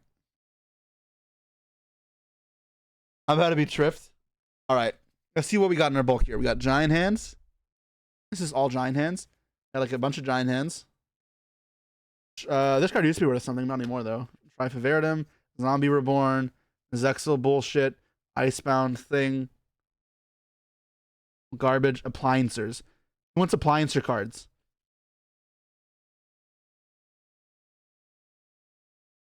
Really, really good stuff, guys. Giant hand is good, Madge. Well, I probably have like 1,000 in there, so if you want to buy 1,000 giant hands, hit me up.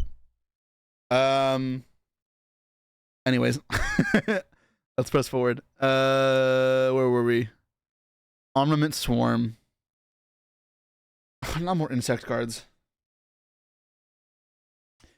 All right, Jesse. In a recent video, you mentioned 60-card Grass Ubel. Have you thought of any unique text for the deck? You've been trying the interaction with Snow Banishing and Mature Chronicle, adding any card you mill, like drop a Dark Ruler. That seems kind of insane. I have been focused on the TCG, so I haven't thought of it in the context of Snow. But that is a neat thing you can do with Mature Chronicle. That card is kind of abusable in that essence. You have any Crystal Clearwing? No, that card's not bulk.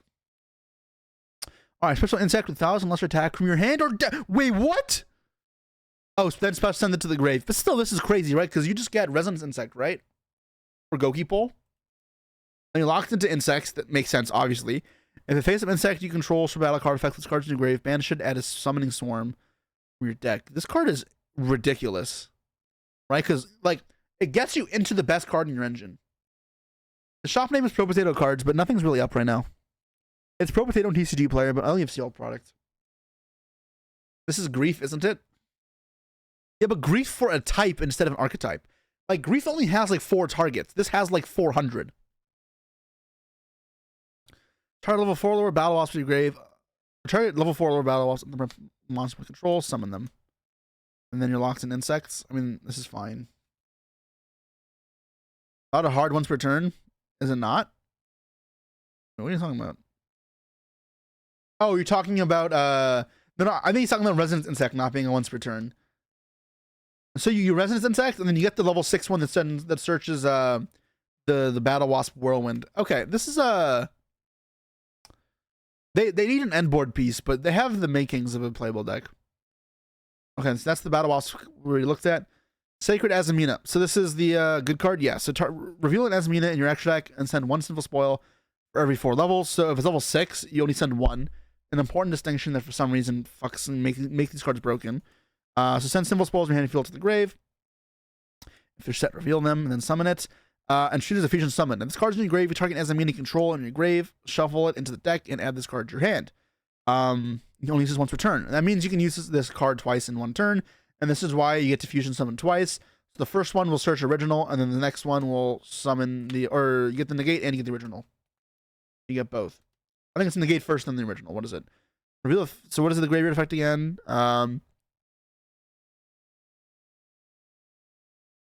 Yeah. So no, the first one adds original, and then you add it back to your hand.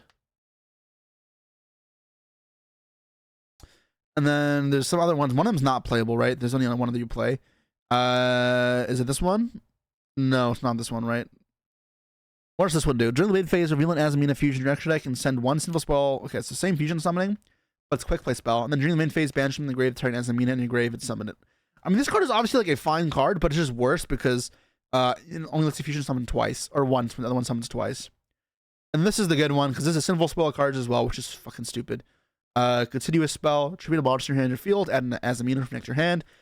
So it's also a way of turning your dead chummies into playable cards. If a monster is sent to your opponent's graveyard and you control an Azamina monster, you make your opponent lose 1,500 life points. And if you do gain 1,500 life yourself, burn. If this card is in your grave because it was sent there from a small trap card zone while this is face up, you can set it. So it just resets itself. Which, I mean, isn't the hugest deal, but like, god damn it. Thankfully, unlike OSS, this isn't both an Azamina and a sinful spell at the same time. Oh, I'm sorry. This is so good.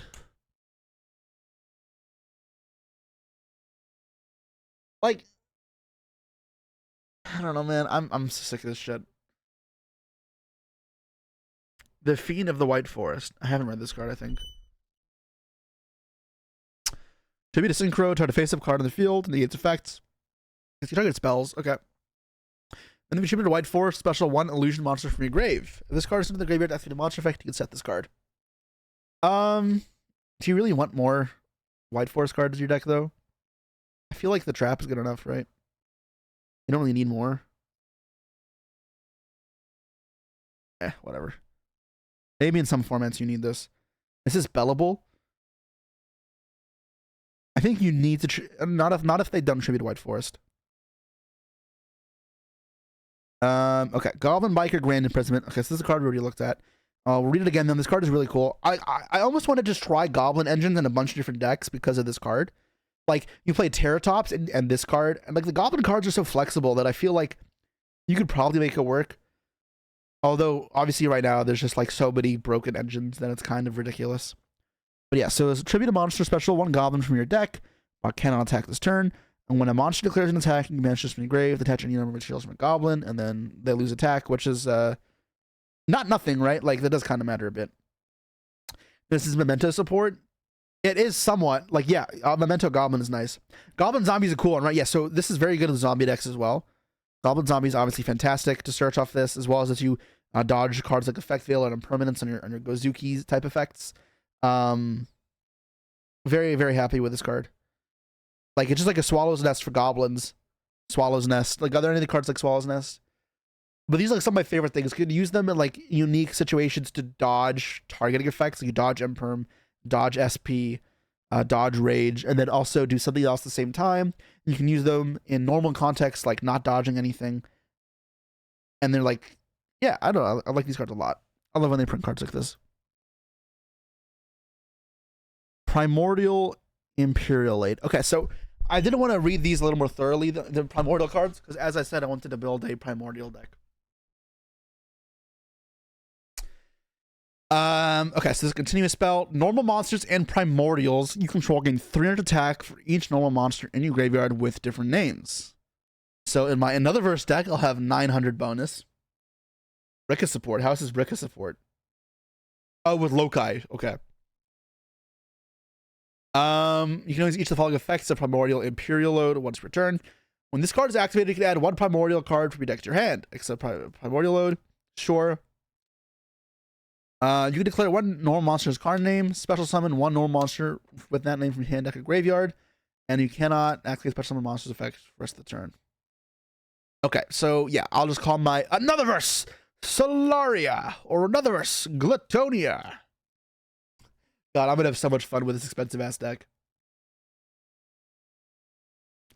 Spiral Primal Nice Fun deck. Oh, yeah, I don't know. The quick play is very good. I'm still getting to it. This card is good though, right? Summon from deck, add from deck. I mean, the Primordial cards honestly impressed me when I read them the first time. It's been a while. When is Rhoda coming to TCG? In about like 3 weeks. Which is so like I want to get ahead of the curve, make sure I'm all caught up. You can't activate the normal monsters effects. Well, no. It's in general, right? So it's like you can't summon stuff afterwards. It's pretty much that you just can't link away your stuff and then make bullshit. Like, what if you went special summon? Wait, are there even any Light Fiend vanillas? Oh, there are. It's White Dustin, right? It's White Dustin. Imagine going primordial ability, summon White Dustin from the deck, and then you make Requiem, and then you combo them.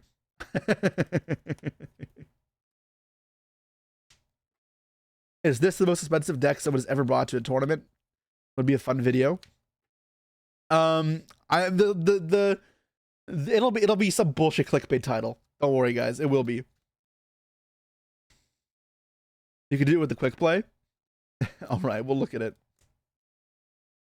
The best new $14,000 deck. All right, let's keep going. Primordial Tremors. Pay 2,000 light points and declare a normal monster's name. Apply this effect. If you control no monster, special 1 normal with declare name from your deck in defense mode. And then once applied, your normals with the declared name and primordials cannot be destroyed at battle until the opponent's turn. If your opponent normal summons a monster, you can banish this from your grave, target no monster in control or in your graveyard, and banish 1 monster on the field with lower attack. Dude, these primordial cards are honestly just really good.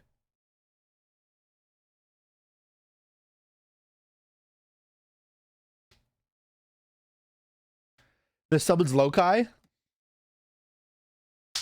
You guys are impossible, man. Imagine if another verse monster was the optimal small bridge target for a meta deck. Dude, that's like the only way it would ever be playable. But like, unironically, another verse Solari is the best target for these, for Pyros.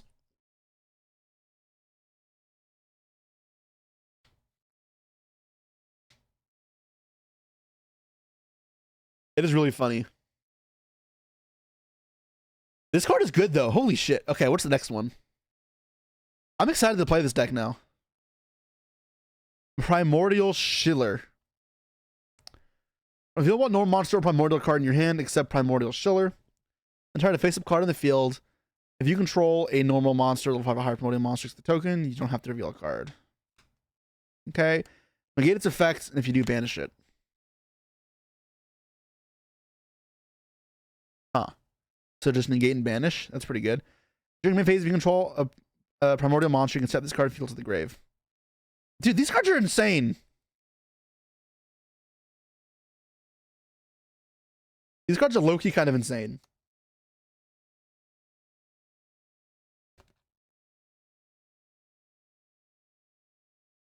Primordial Shill. Yeah, guys, go buy your Another Verse Dragons. All right, that's all of them for now. All right, Sengen Furo. Once per turn, when a monster is destroyed by battle involving your fire dragon monster, you can target one of those destroyed monsters. Special summon it to your field in defense mode during your opponent's end phase. All right, you pay 1,000 life points for a Sengen spell trap in your grave. Set it. It's terrible. Whatever. Next.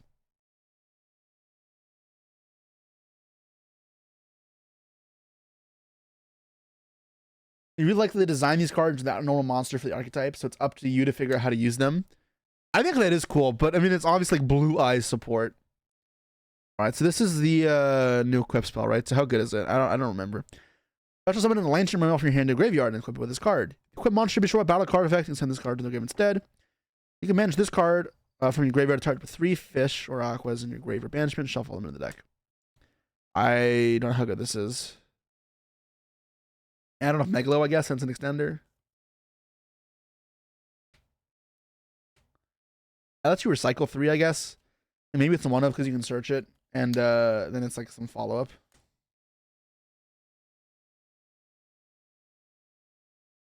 Is Mermail overhyped? I am down to explore it at some point.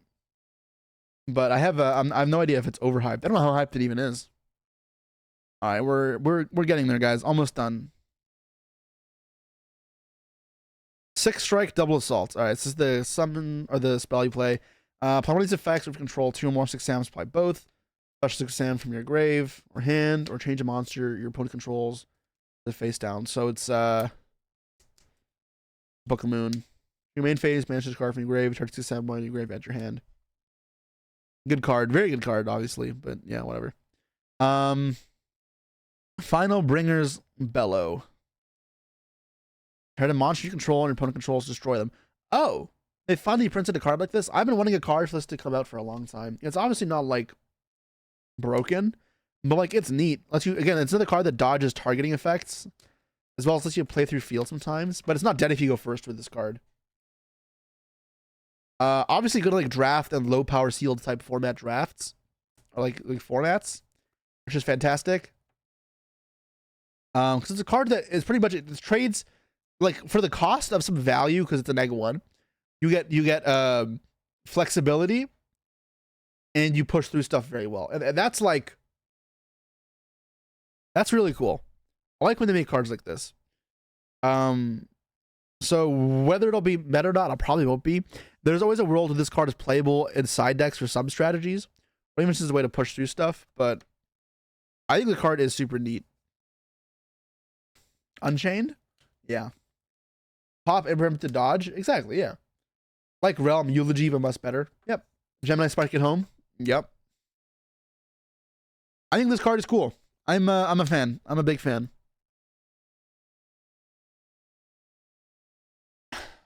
Oh right, this bullshit.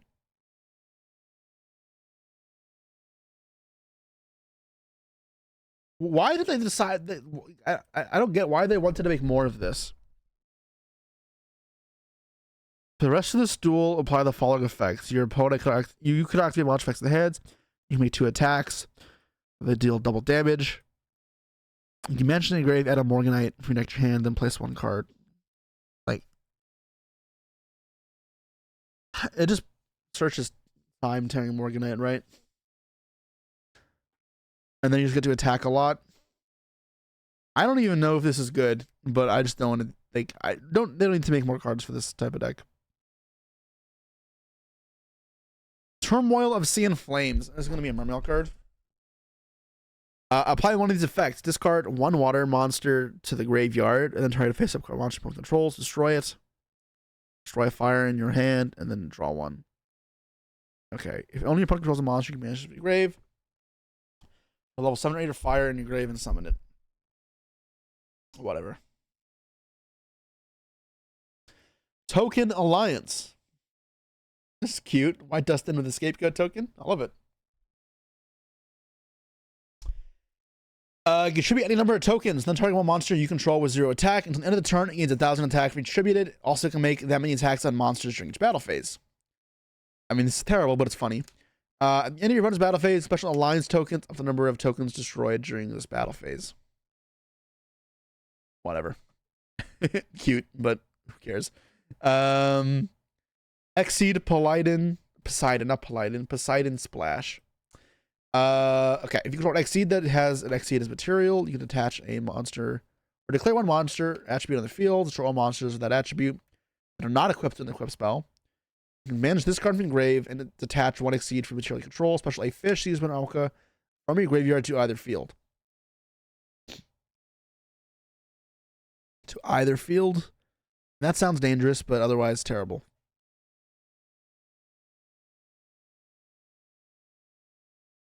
I feel like, yeah, I mean, I don't know if this sets up any floodgate combos, but I feel like there's a world where it could. That's my only concern. Anyways, Puppet Shark Style. What the fuck? This is a Gibby Puppet Shark card. Attach a material from a monster in the field, and if you do, activate the top 4 cards of your deck. Choose one of them and apply it based on its type. If it's a monster, add it to your hand. If it's a trap, set it. Okay, whatever. Time Engine. Okay, so back to Metamorph cards. If someone's Acid Golem. Oh, you're right. Does summon Acid Golem. That's annoying. Yeah, you can do Acid Golem stuff with it, right? Cancer. All right. If a monster you control is destroyed by battle or an opponent's card effect, you can target one of them, special summon it. Then if it's a level 5 higher machine, and you have another Metamorph trap card on the field in your grave, you can destroy as many monsters per controls as possible, and then inflict damage equal to the summoned monster's original attack. I mean, this is terrible. All right, whatever. Azamina Hamarsha. Reveal one Asmina fusion in your extra deck and shuffle symbol spells from your grave and or banishment into the deck for every 4 levels the monster has, and summon it. Banish this from your grave. Try to symbol spell trap in your grave. Set it, but cannot use it this turn. Alright, who cares? Sinful spoils offenders. Opponent controls. If your opponent specials a monster from the extra deck or deck and you control a Diabellstar, target a monster that controls shuffle into the deck. During the damage step of a Diabellstar, you control battles. Banish this from your grave. And the opponent's monster attack becomes halved. I mean, like, if you just ban original and make like a control Black Witch deck, that could be kind of cool. With cards like this. And then the Silvera. Obviously, you just always get some Nikai cards, though. Goblin Biker Grand Crisis. I don't remember this card. You target a goblin you control and one your opponent controls, or one goblin monster in your grave and one in your opponent's grave. Banish both. Okay. That's fine. You can send this face card from your spell trap goes to the grave. Target 5 of your banished goblins with different names. Summon them. Alright. This is a fine trap card. Nothing crazy. Primordial Opener. Cool. Declare one normal monster's name, apply this effect. If you control the monster, someone normal monster declare a name from your deck or graveyard, and then once applied, you take no battle damage from battles involving your normal monsters with a declared name and primordial monsters this turn. During your opponent's turn, you can banish this card from your grave, then target one normal monster you control in your grave, and take control of one monster opponent controls with higher attack until the end phase.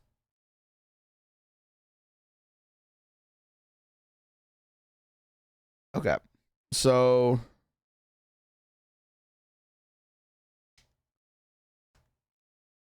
okay, I guess higher attack until the end phase.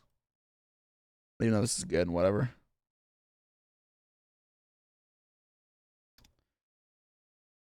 That changes heart of the opponent's turn, huh? Yeah. You can special summon this card as a normal monster. It still uses a trap. Then if you control Ragnarok, you can banish with 2 cards your opponent's grave. Okay, so it's like a double Hikuero. And then during the end phase, this card's in the grave, shuffle 2 insectile plants from your grave or banish from the deck and set this card.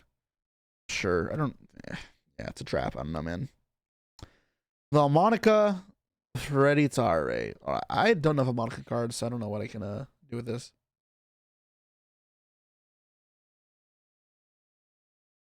Bunny can set it. I don't know if that is very good. When a spell trap card or monster effect is activated and you control a Valmonica link monster, you can activation and destroy that card. You can banish this card from your grave, shuffle Valmonica cards from your face-up extra deck, graveyard, or banishment into the deck, up the number of resonance counters in your field, and then draw 1 card for every 3 shuffled. Whatever. Dominus Impulse. Okay, this card's very good. I know what this one does. If your opponent controls a card, and you can activate this card from your hand, when a card or effect is activated that includes an effect special summon a monster, negate that effect. And if you have a trap card in your grave, destroy that card. If you activate this card from your hand, you cannot activate the effect of a light, earth, and wind monsters for the rest of this duel.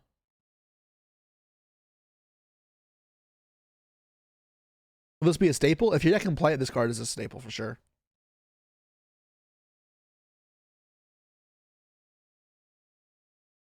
This card is very good. Only activate 1 Dominus Impulse per turn. So yeah, very good card.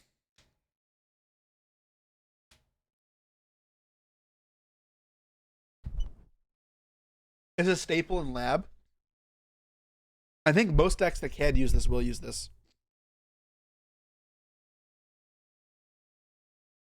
Did this card flap with the OCG? Clashing with the backseat of Fool Ross must be bad there. Well, you're not really clashing with Fool Ross because Fool Ross is only really usable in the first second of the duel. After that, it's dead. But it does clash with backseat.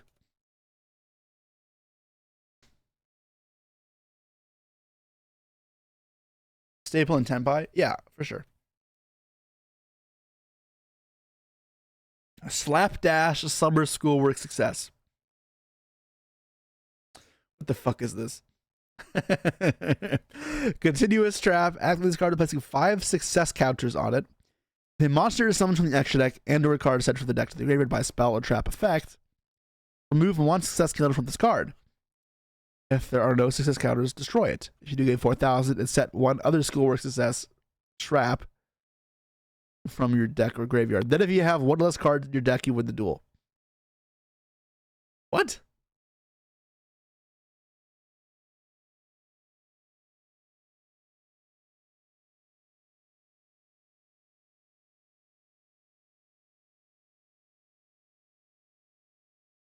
The only other schoolwork success card is itself, right? It can just place itself, right?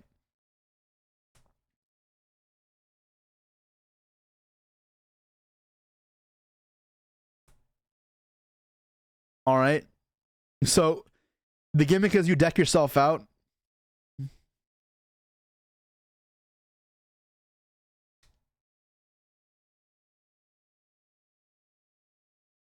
I feel like this is actually pretty easy to OTK with, right?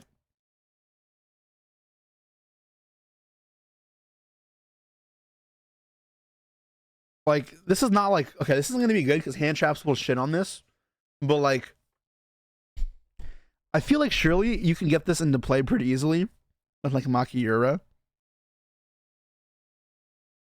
Or, like, my Gigaplant OTK that I did with Mystic Potato. I guess Beatrice is banned. Beatrice is banned now, I guess. I don't know what the best way to access this card is, but if you can get access to this card, it should just be game, right?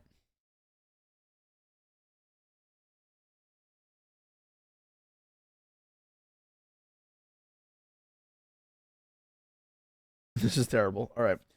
Ferb, I know what we're cooking for Sub Replay Friday this week. Okay. If you mill your entire deck, do you need an ult to win con? Okay, this deck is not good. This is not a good card. But it's a meme card. You can probably make it work. This card references an archetype, so we might get more. We literally might get more. Schoolwork success is certainly something. Anyways, that's it for Rage of the Abyss. This was quite long. I think there's several things I'm excited to look at. So I think I was more excited for the Millennium card, Boys of the Heart, than I am now. I don't know. I felt like I remember the metal, like the Bandit Keith cards being better, but they're not. Insect cards I'll put on the back burner until we can get some better insect end pieces. Chaotic Alert Queen I'm looking forward to, as well as the Goblin Biker stuff seems very good. Primordials will be cool. Obviously, we'll cook with the new Lacrima stuff in meta, as well as I do want to look at the Mermail stuff a little more. But a cool all-star general cards to look at, like the Tartarus card, the Flying Mary card. I know those are both zombie cards, but there's cool stuff to look at. Obviously, got some good staples in here. Dominance Impulse and Furos are going to dominate the meta. Asmina stuff will be good, but I can't say I'm particularly looking forward to it. Virtue Dragon and Virtue Streamer cards I think are actually pretty underrated and something we should keep our eye out for in the future. But besides that, I think that's really all we have to look over for this set, which is a fair bit. What are your thoughts on rooting White Forest? Or are you watching the wrong stream? Yeah, I'm not Josh. I'm not Josh. Lampy, hope you had a good stream. Thank you for the raid. Yeah, I think we are done with this though, right? I think this is pretty good. We'll think about some Mermail stuff. If I formulate a better idea and I know exactly what I'm trying to go for, then I can work on that for another stream for another day. Although I know tomorrow's stream and Thursday's stream are already kind of spoken for. You want to know my opinion on White Forest Runic? My opinion on it is I don't really enjoy either of those decks. I think it's a fine contender, but it's not going to keep up with you, Beller Snake Eye. Thoughts on Sharks after Rhoda? Don't bother. Thoughts and Chen on the new Synchro? It seems pretty good, but if you want us to talk our more like in-depth talk about it, just go watch the VOD, because I'm not going to... I don't want to go back and redo all of it. There's a channel that's all about Mermail and his Rhoda combos. If you're interested, sure. If you want to send it, we can take a look real quick. Kashtira. I don't want to look. No, fuck that deck. Cancer ass Floodgate deck. Did already play Godolic Rika? And if do, what do you thought? And if so, what are your thoughts? I have not yet. I don't know if we have enough time. I really thought looking at the these cards would take like an hour, not 2.5. because I have a lot of work to do for other stuff in the day, and I was hoping to end the stream in about 45-ish minutes. So I don't know if I have time to go over Ragnarok Ugnovic. I do want to do it, and I just want to give it enough time where we can lab out the deck, and then we can actually play it. But I just don't know if we'll have time. So maybe focusing on Mermails right now is better. Okay, so he's playing the deep sea cards. So what are we starting with? Prince. It's a specials from deck, right? And then you get Pike, yeah, and then you get the new one, yep, and you get what alongside it? Do you get another Dragoon? Can I even search Dragoon? I can't. Glacia, Cancer. All right. Oh, we can send off field, right? So you get Teus, Dragoon, Bahamut, search again, Minstrel. Okay, so you search. I don't want to play this card. That card's terrible. Rip. Okay. Teus. Rip Minstrel. Does Minstrel have effect when it's discarded? Special summoned. No, not really. Okay. Link for an enemy. Bring back this. This you discard, right? Make everything level 7. Gaios. Link that. And then you get to do this special summon 3.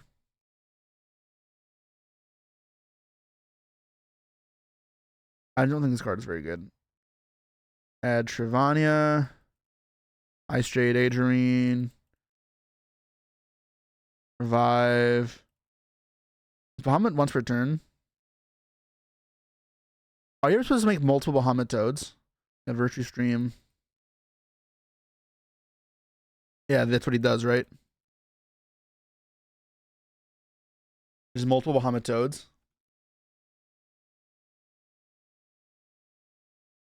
You should have accounted 30 minutes of discussing pizza with chat. There's no way that was 30 minutes, right? That had to have been like 10 minutes max. This looks like a combo from 2017. I feel like you don't need to do this much.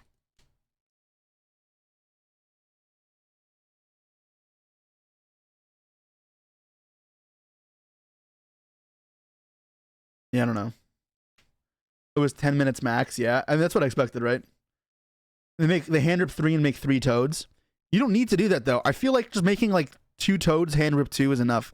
And the rest is kind of one more. A toad control plus hand rip is good enough, exactly. What does the trap do? It's Icarus attack. I don't want to alleviate bricks. Like I don't want to fucking play this crap in my deck.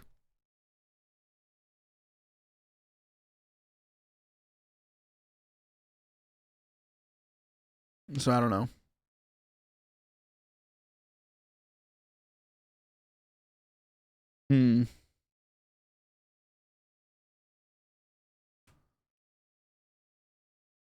Can this tribute anything? Can you tribute a Molchami Perelia with this card? Where is it? This card? No, I'm entering Mermail.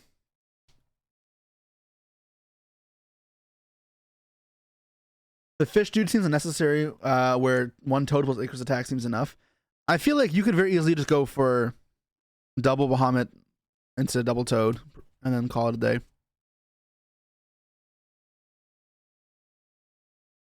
You can make all things level 7, it says. I sort of make level 4s easier because your 4s don't have that much access, right?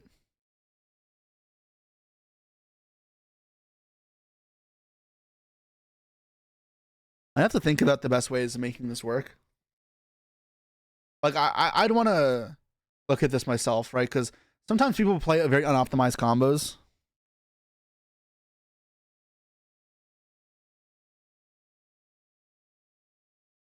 Good decks have layered interaction and recovery, right? No more monster only boards, Lucid Darklu no more.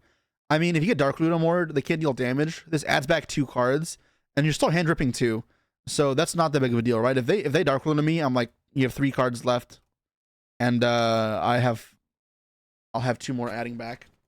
And then this is an interruption as well on the opponent's turn. The Abyss Shrine is still a pop, and then a draw.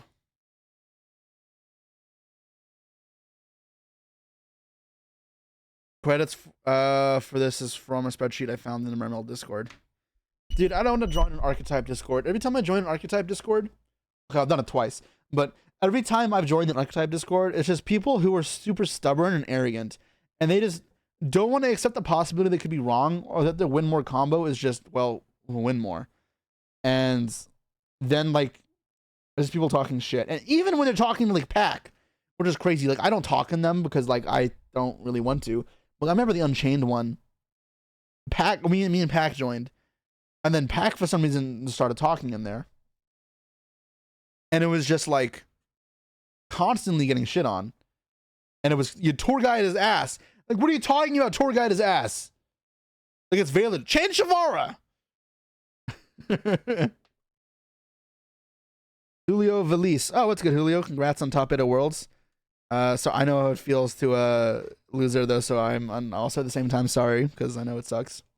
Is there a solid build? We're looking at this for the first time, so we don't have anything yet.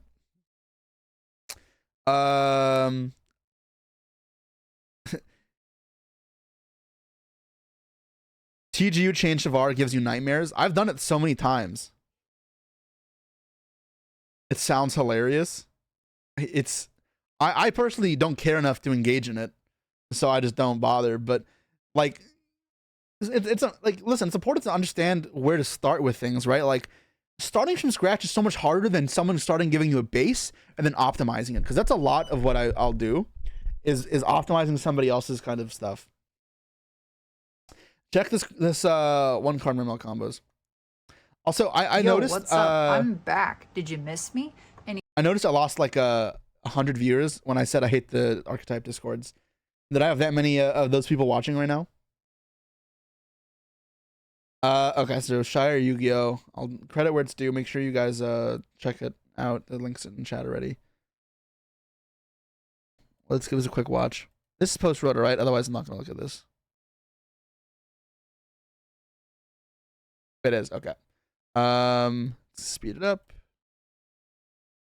Yo, what's up? I'm back. Did you miss me? Anyways, this is gonna be another combo video. Tell us more about why you hit them. Like oh, it's just people being stubborn. Not Diva, but the new Mermail Abyss Teus. Now I say new because we got a bunch of new support cards. Really, in reality, it's like 2 or 3 Mermail cards. It's you know, it's this guy, and then it's this girl, and they do a lot of cool things. But this is going to be a 1-card combo. Well, it's 5 new cards. You got the equip spell, you got the link, and you got the XYZ, and like they all come up, right? Is now searchable by every single card in the game. So this is what the combo is going to look like. It's a really cool combo, and I hope you guys enjoyed. If you guys learned something new, please let me know in the comments. You know, I'd love to have a conversation with you guys about all the stuff discussed in this video. And if you guys want to see more videos like this, and you guys are loving the Year of Water that's coming out, please consider subscribing. Year I'm of doing Water. this all year until something else comes up that I'm interested in. Anyways, 1-card Teus combo. The other card in the hand does not matter. I love how the Ulti Mermail cards look. I sold them all on my old Ulti Mermail stuff. If I ever play this deck, I might go rebuy them, because I don't think I tell you guys enough that I really do love this deck. And like, I know it doesn't live up to the same level of hype that I love. I love Tyr more. I love BA more. I love Thunder more. But this is up there. This is a top 5 deck for me of all time. And if there's a deck I consider max raritying that I love, Crystal Beast is up there as well. Like, I have max rarity Crystal Beast pretty much, except I can't always fucking find the cards. For some reason, I can never find my 3rd Pegasus. I'll find it and then I'll lose it again, because I use my Pegasus for dumb like FTKs. But anyways, like, I do love Mermail Atlanteans, and part of me wants to just get like the cards high rarity again, but then I'm like, I want to save them money because I'm trying not to be broke. Flunder? What? No. And this isn't meant to be like, you know, a combo that's protected by Nibiru or something, or anything for that matter. This is mainly just a really cool combo just using this guy. So the discard doesn't matter. I just like using this guy because he's an ultimate rare, and I think they match. Because I love discarding an ultimate rare to summon an ultimate rare and using an ultimate rare. It is nice. To search for another okay. She's Anyways, she knows what she's talking about. Effect in our hand, discarding the marksman, to go ahead and search for a copy of Mermail Abyss Osha. We're gonna add this to our hand and subsequently normal summon using her effect targeting the Teus. So I don't hate the 2014 version of Mermail. I think it's fine, but 78k gems, try not to be broke. Okay, guys. It's a celebration because I won Worlds. Like, okay, I can bitch about money, but if there's ever been a time in my life where I haven't been, like, desperate for money, it is now. Like, I did just win Worlds. Like, I'll be honest. Obviously, I still want to make sure I'm getting subs for streaming because it's part of like a career that's different. But as for my savings, spending money on cardboard, I'll be a little more flexible now more than ever. So I'm burning this money as a celebration of the Worlds win, but outside of that, I would not do this. And this is probably the last time I ever do it, unless I literally win Worlds again. Yeah, but Osha, so I didn't play the 2014 Mermail deck as much, so this card came out after I was kind of done with Mermail, but yeah. Although it is a whale, right? Because it's supposed to be an orca, and I love that, so that's cool. You subbed already, and I appreciate you for that, right? But I'm a sellout, because otherwise I would just not stream, right? I would just do other stuff. So I gotta get the subs. Clip it for next year. Sure, if I win Worlds again, I'll do this again. I'll spend $1,000 on a Royal Rare if I win Worlds again, and it would have to. Summon Mermail monsters from our deck equal to or less than level 7. We don't have any level 2 Mermails, so what we're going to do is summon either 2 level 3s, or my favorite option is going for Mermail Abyss Mander. If you guys know him, I'm familiar with the VFD. Abyss Mander. God, I don't know if I want to play deck with these cards, though, because they're pretty rough. Bodyguards. This guy's really cool. And I'm going to explain what he does in a second. Now, he has a couple of different effects. His first one is when he's on the field, you can discard a card to turn all water monsters on the field to level 7s. And his other effect is if this guy is sent to the graveyard to activate a water monster's effect, you can special summon 1 Mermail or Atlantean from your deck. So it's basically like a Dragoons, but for the deck, but for Mermails and Atlanteans. All of the new Mermail Atlantean cards act as bridges between the 2 archetypes, so it's like having an N-Engine Small World. Yeah, really that's cool. pretty Next, cool. what we're going to do here is overlay both of these level 3s for a rank 3, and my favorite option at the moment is XT's Armor Just to draw a card? Torpedo, because you can detach 2 materials to draw a card, and it can activate and trigger the new Mermail cards, the Merlantian cards, sorry, to use all their effects. Now, there is another card coming out in Rage of the Abyss, which is like not Leviathan Dragon, but it's like Levy something. And what it does is it searches Virtue Stream, which is an N-Engine Icarus attack. So you can have like an Icarus attack on demand. Yep. And then also you can use the effect to attach a material to like add one of these back to your hand. I mean, it it needs to be seen whether or not the Virtue Stream is a card you actually need to end on at all. It could be something that's deemed entirely unnecessary. Money should not be the primary reason to stream. If it's so bad, don't do it. All right, thank you for telling me my career like choices. Tell me more about your life and I'll judge you. What? Like, if there is an opportunity to make money streaming because I'm a competitive gamer, then I'll take it. The part about content creation is that I'm a competitive player already. That part I do for fun, but if I have a way of monetizing that versus because I'm a competitive player, then I'm gonna do that. So yeah, is YouTube good money? Not yet. I'm like break even after editing right now, so it still needs growth. Yeah, Master Duel prices are the same as the TCG. The only difference is that we got like a different playmat than you guys, like one different playmat. Yeah, if you guys don't want me here, then I won't do it. And tell Josh as well, he doesn't need money, right? Don't sub to him, and then see what he does. He'll also not stream. Like, sitting here and telling you guys our information that we worked years to build up is not something we do because we just want to be generous. Like, I have no problem generous to some extent, but obviously, like any person, they should prioritize their own self-existence above anything else. Back besides Teus to act as an extender, but in other combos it's just better because it's like a +1 card advantage. But for the sake of this combo, we're going to use Armor Torpedo, detaching the 2 materials. To go ahead and draw a card, let's go ahead and use Diva. Josh would tell the chatters to fuck off. All right, well, I'll take a lesson from Josh. Bugger off, because this is probably going to be a highlight, I guess. I'm not sure. I feel bad. I'm not even paying attention to the video. I'm dealing with chatters. We're going to use Shadow Guards' effect to go ahead and special summon out a Neptibus. Now, you could special summon out a copy of Atlantean Dragoons to go ahead and overlay these, but we've already used our normal summon, so we really don't want to search anything else. So now we're going to use Prince's effect. What he's going to do is send a copy of Atlantean Dragoons from our deck to our graveyard. As you can see, now we are no longer going through all 3 copies of Dragoons. We have so many targets now, which is so cool. And speaking of new targets, we're going to add a copy of Abyss Ryan, the Atlantean Spirit. She's a really cool card. On a new chain, we can use Dragoons' effect to search for our copy of Mulan Glacia, the Elemental Lord. And then because we have 1, 2, 3, 4, 5 waters engraved, we can summon the Mulan Glacia. And let's go ahead and take 2 cards out of our opponent's hand. Okay. Let's go ahead and put that right there by the cat. He's going to be our hand watcher. On a new chain, we can go ahead and use Abyss Ryan's effect, tributing herself plus an Atlantean or Mermail from your field or hand to add or take a level 7 Aqua, Sea Serpent, or Fish and either special summon it or add it to our hand. In this case, we're going to see Lead again, back from the second I'm going to rip phase. another We're card. special summon him to our field. Her other effect is during your opponent's turn, you can banish her and discard a card to draw a card, which is just pretty cool to help cycle stuff out. On a new chain, we can use Neptibus' effect to trigger target infantry, the right? Dragoons. And The thing is, like, I'd want to avoid playing cards like this and this, though. Like, I understand they get more powerful, but you're really trying to avoid the bricks in the deck. Because when your combo is powerful enough, the next part is to then slum the bricks in your deck. So that's immediately, like, my biggest concern with this combo. Like, I want to find as minimal brick as possible combo because this has so many options to it. Like, this is an incredibly flexible deck. Yeah. It's silly. You can monetize however you want, and you can have fun at the same time. Yeah. You do with content in Spanish? Yeah, exactly, right? Like, if I were to do this for fun, I would probably not stream, and literally unless I really want to do so, maybe be like once a month, and I would make occasional YouTube videos, but like that's not my thing. Embrace the bricks? No. No. It's kind of daunting to condense all these options. I mean, that's part of deck building, right? It can be fun. It takes a bit of time, but yeah. Summon it to our field, and then afterwards we can take the Mander and the Dragoons, overlay Toad, into right? our Yeah. Bahamut Shark, and then use Bahamut Shark's effect, detaching a copy of Dragoons to go ahead and summon out our first copy of Totally Awesome.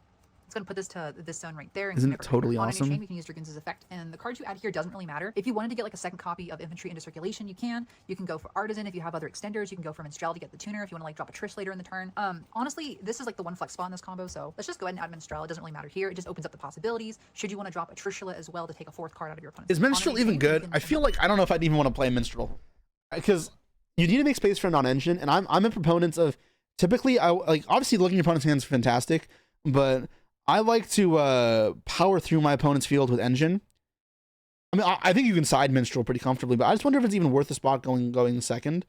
Because going second, it's going to be terrible, and then when you go first with it, it's just like it's not a starter or an extender. It might be a side card, yeah. On any chain. Open game state, right? That's what I'm led to believe, at Shark least. plus the Xyz Armor Torpedo to go ahead and link summon into a Marensis Coral Anemone. We're going to put this in like this zone. Yeah, sure. And then we can use Coral Anemone's effect right here, targeting the new Mermail Shadow Bodyguards because it has 0 attack, and summon it to that zone.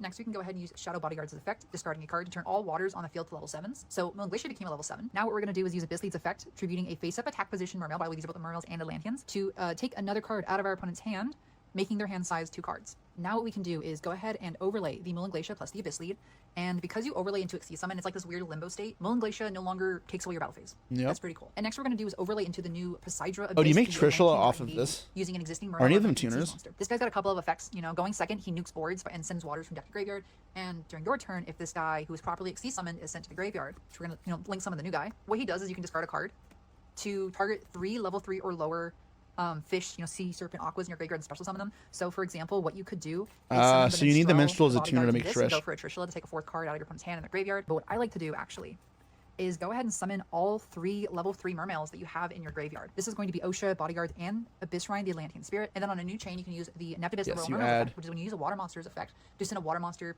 to cost. Send a water monster to graveyard for cost. You can use this effect to take a Abyss you can take an Abyss spell or an Abyss equipped spell card and either add it to your hand or equip it to him. We're going to add the new spell card. And then, of course, his last effect is if your opponent destroys this card, you can add a Mermail or Atlantean card from your deck to your hand. Anyways, this card is really cool. When you activate it, you can special summon one Mermail or Atlantean from your hand or graveyard and equip this card to that card. And then its other effect is you can banish this to target 3 Aqua, Sea Serpent, Fishes, shuffle them back into the deck. You don't draw a card like they think Snake Eyes can get all the cool effects where you shuffle back to draw a card, whereas Mermails, they just get the shuffle things back. We don't get any additional draw power. What Snake Eye effect does that? I think it's talking about searching off original, I guess.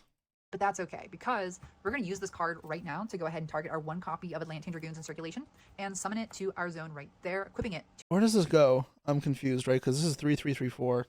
To him. And then what we can do next is use that Abyss Mander that we summoned out. Oh, yeah. I don't want to do this, though. You can make triple Toad. Is that what's happening? To banish himself, to go ahead and modulate the levels of all the Mermails you control, which are these 3, not him, to raise these by 1 to make them all level 4s. And then from here, it's kind of important with the cards you choose to use. What you want to do is overlay the Osha and the Abyss Rhine into a Bahamut Shark, and then overlay the Dragoons plus the Shadow Guards into a Bahamut Shark. And we do this because we want to have very specific monsters in the graveyard. So for this one, we're going to detach the Abyss Rhine to special summon a Toad. And then with this Bahamut Shark, we can detach the Dragoons, infantry, keeping the Bodyguards to summon out a Toad. And because we use Dragoons' effect, detaching itself.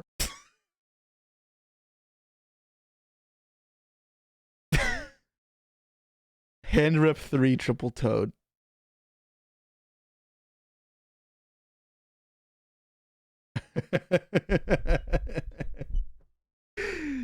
Oh my god. To be fair, I don't think you need to do this. I think double Omni double hand rip with follow-up and the pop is probably good enough. But this is kind of fucked. Like, and Toad is a really, really above average negate because it steals, so it just like takes the resource away. It also provides you a resource to use against your opponents, and then it also gets follow-up, which is criminal. And then if you have other Aquas, which this deck can have, you just keep the Toad up. And then the Toad just like is a threat again next turn. Toad is such a crazy card. This is a combo you do if you hate your opponent. This is like 2012 windups. This is way worse than that. It's if you spat out 3 Toads on top of hand ripping. Ribbit. For cost, we can go ahead and add a copy of it. This is where I make the Josh video, and I'm like, today I learned about Mermail Atlantean. yeah, Toad is banned in the OCG. I think like there's a real potential that this deck is actually good, and this deck was only not playable in the OCG because Toad's not playable. Toad's banned. So like maybe that difference is big enough, which I think honestly it could be the reason why this deck is not playable there. Also, obviously maximum C, but yeah. Toad might die for this over here as well. Okay, let's chill ourselves. This might not be competitively viable. We'll look into it, but let's not get ahead of ourselves. Atlantean heavy infantry from our deck to our hand, and this is kind of our in board, which is 3 cards removed from our opponent's hand. So they have 2 cards in their hand and they draw for turn. We have 2 Bahamut Sharks in the field, 3 Totally Awesomes, and 1 Royal Mermail. And then the next turn, if you like negate stuff. Oh, they can't even target these. Oh my god. Right, that's what it does. They can't even target it.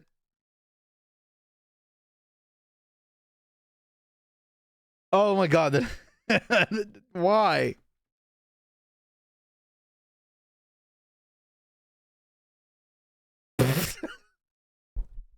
Let's make it even harder to out.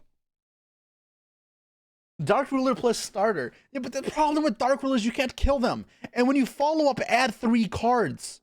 And this was a 2-card combo. So your hand's going to be back to 7 cards next turn. With follow up, because you have the Shrine in the Grave. Like, this is not... Yeah, I don't know. Toad, I think, makes a huge difference for Mermail, because Toad is criminally broken. The card is insane. Yeah, maybe there's a minute left. Let's see if there's any other insight. Your opponent still wants to play this round. You can then use Bahamut Shark, detach from if your opponent still wants to play this round, okay, yep. Toad, and then summon an Neptibus from the deck, and it's just free extenders from there. So I think this deck's pretty cool. I have a lot more ideas that I've been working on. I've just been recovering from a really bad case of the seasonal flu, and that kind of took me out for 2 weeks. So while all the support was being announced, I was crying in bed. So that's kind of where I was. I think the next video I will work on is probably a 5-card hand loop just using Minstrel plus Dragoons. I think it's a pretty safe. Okay, what else does she have set up for this? All right, you earned my sub. I respect it. Let's give her some love. Where's the 5-card hand loop now? Probably this one. These cards have always, in some way, shape, or form, have been a starter for the water deck, specifically Mermail Atlantean. Now, Teus kind of becomes another starter in this deck with another discard, obviously, and that was a card I really wanted to explore, which I did explore with my previous video. However, this video coming up is just I want to see the hand loop video now. Using best and better, or better and best, using Neptibus and then using Deep Sea Diva. Yeah, it's basically it. If you guys want to see more water videos in the year of the water with all this new water support, please consider subscribing, liking, and commenting. All right, love you guys. Let's go ahead and get into the actual video. Okay, so first we're going to take a look at Neptibus, and here's how that one works. We're going to start off by normal summoning our Neptibus and using Neptibus's effect to send a copy of our Shadow Guards to the graveyard, to add a copy of Atlantean Dragoons from our graveyard or from our deck to our hand. On a new chain, Shadow Guards' effect in the graveyard is going to activate special summoning just Prince, not Abyss Eva. Pike from our deck. Now on summon, you can use Pike's effect, discarding the Dragoons we just searched, to go ahead and search a copy of our new Atlantean Spirit. And then on a new chain, because Dragoons was sent to activate a water monster's effect, we can use his effect to actually search for our copy of Moulin Glacier, the Elemental Lord. From here, we can use Abyss Rhine's effect, tributing herself plus a face-up Atlantean monster. Yeah, these cards are for crazy. a level 7 Aqua Sea Serpent and either summon it or add it. We're gonna add Teus from our deck to our hand. On a new chain, Neptibus, because you know the whole spiel by this point, right? We're gonna summon the Atlantean. Elf needs to die then. Elf is pretty crazy. Elf should probably die. For our 4th summon, we're gonna overlay both of these for a copy of Bahamut Shark, and then for our 5th summon, we can go ahead and detach the Dragoons to summon a copy of Totally Awesome from our deck. And on a new chain, because Dragoons was sent to activate a water monster's effect, we can go ahead and search for one more Sea Serpent. In this particular combo, most people will search for Deep Sea Minstrel. However, you're also able to search for a Deep Sea Artisan if you want to go for different kinds of What does plays. Artisan do again? Lastly, That's one I don't remember that well. I remember what Minstrel does. I don't remember Artisan. There's no way this card is worth playing, right? You already have swinging broken effects. This card is added from deck to your hand or graveyard by a hand of a water monster. You can reveal this card like your opponent's hand. Okay. If this card's special summon, you can send the top card of your deck to the grave, then target level 4 lower water monster in your grave accepts Artisan to summon it. Is this worth playing? I feel like this is probably not worth playing.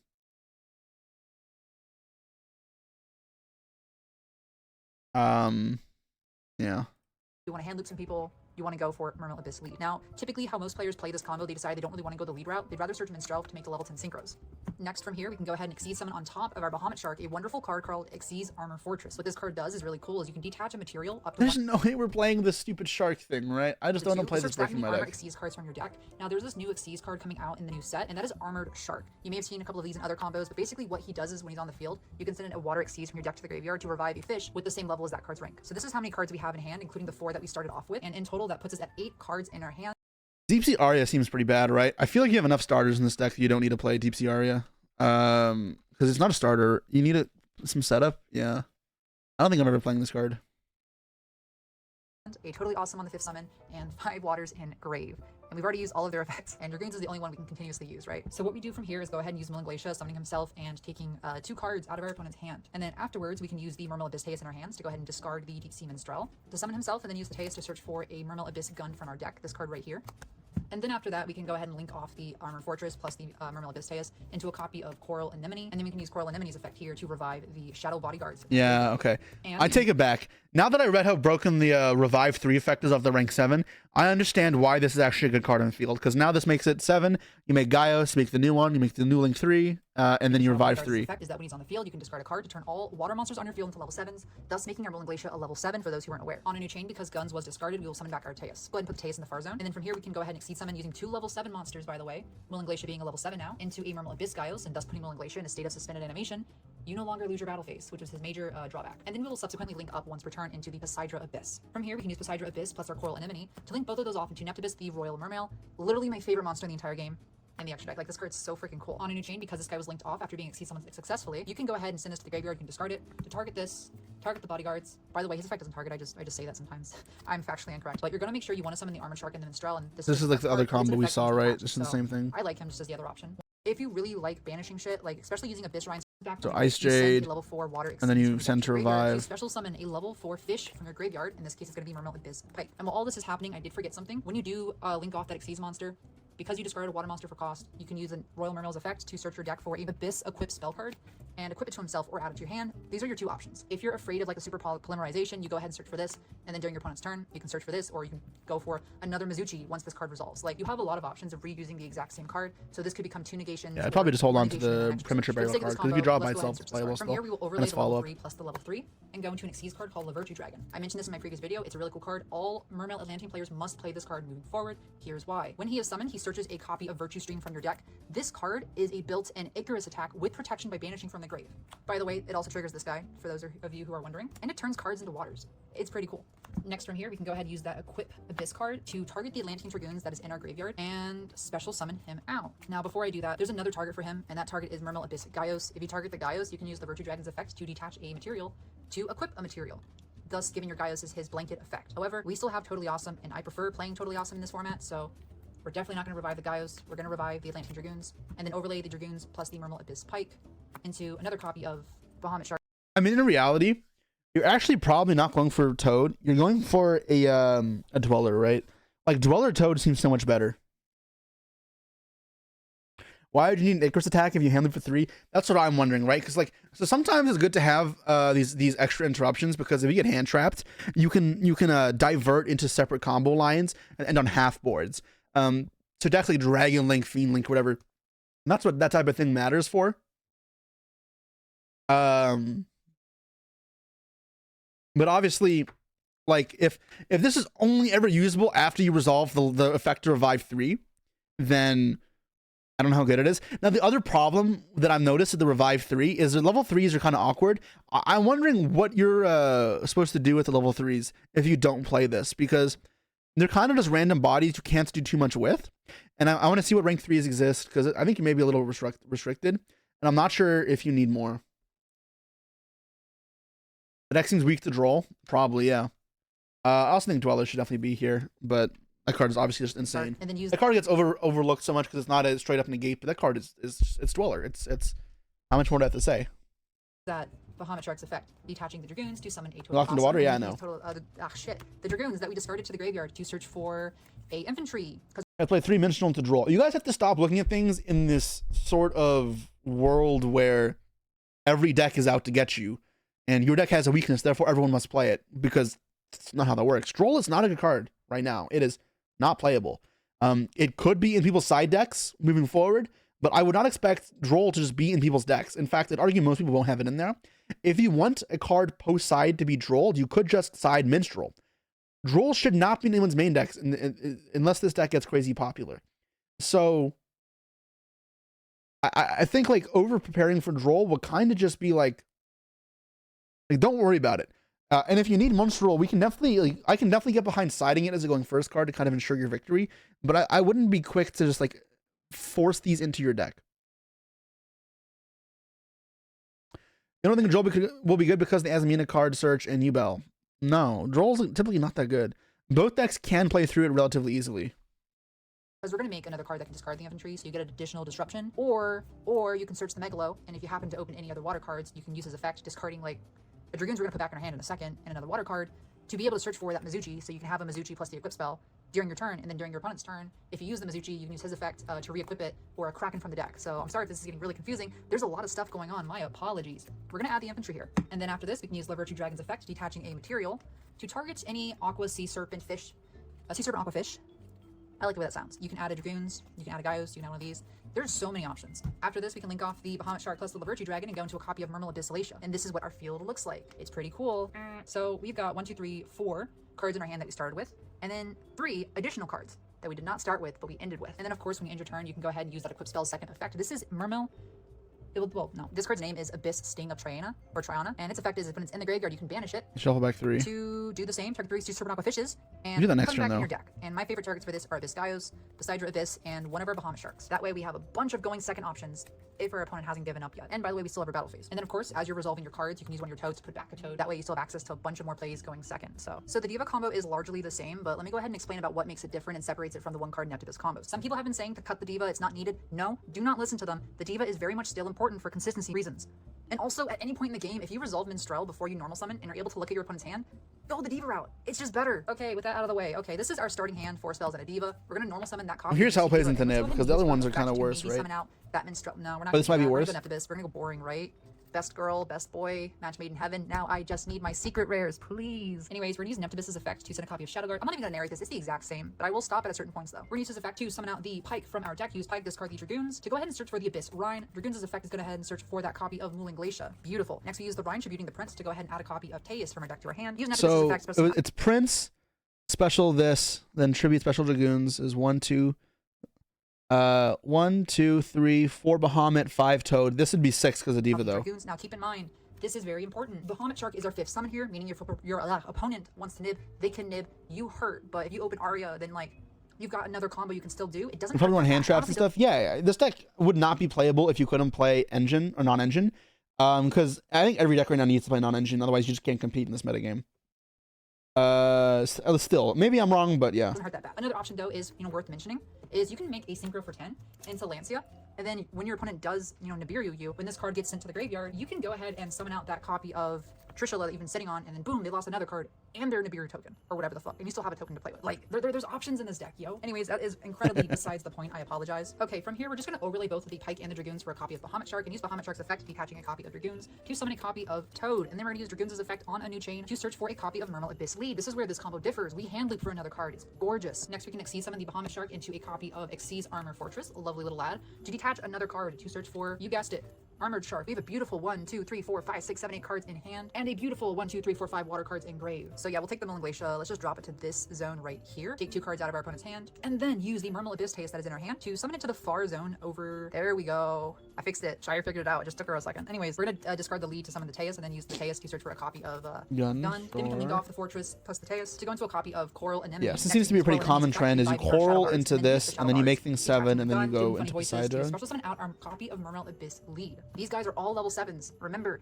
this is a level 7, and it's a tuner. Remember this information. It's very important. From here, we can use Murmel Abyss Lead's effect, tributing our face Is it like top a position Murmel monster. All of these Tzolk'in guys are thing? both Murmels and Atlanteans. To take another card out of our opponent's hand, leaving them with 2 cards in their hand. From here, what we can do is overlay the Mooling Glacia plus the Murmel Abyss Lead into a copy of Murmel Abyss Gaios. Remember, Mooling Glacia has been turned into a level 7, and he's sent to the land of nowhere to go. You do not lose your battle phase. Next, we can go ahead and link and Xyz all of these off to Neptibus, the Royal Mermail, and because this guy who was properly Xyz summoned into the graveyard, you can discard a card, etc. to revive this, So you make a 10, make Chen Ying with us.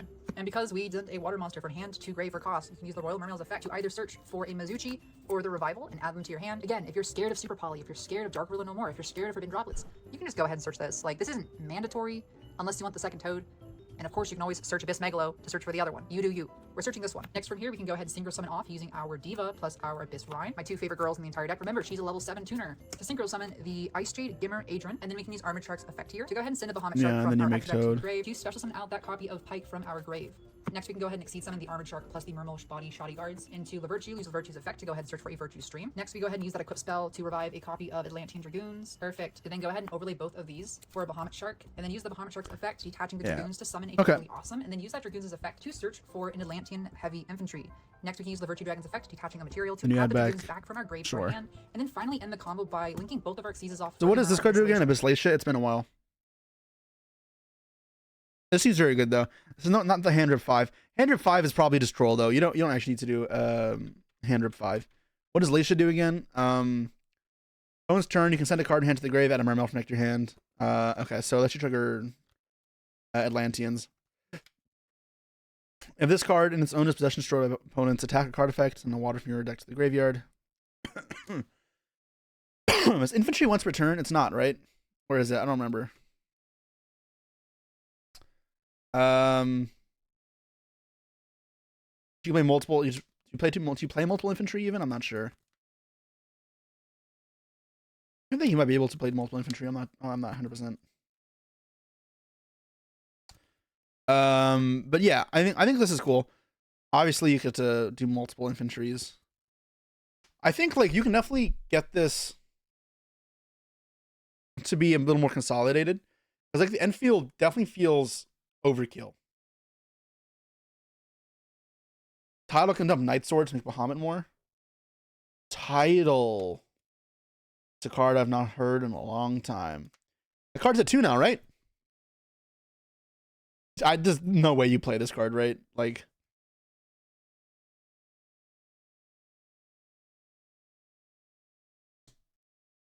does it win against Snake Eyes? I'm not sure. All the rulers are at 2. I have a feeling the Dragon Rulers never make it in here. When we built in Dragon Rulers, I built them in Master Duel plenty of times. I have a feeling you're never doing that here. Okay, let's... Yeah, I don't know. The spell can recycle inventory to use it again. Well, I was wondering, because like you have multiple ways to discard your opponent's turn, right? Because you have this card to discard in their turn, and then you also have this, right? The Shadow Bodyguards. So not this one, the other one. That's the fucking Atlantean. This one.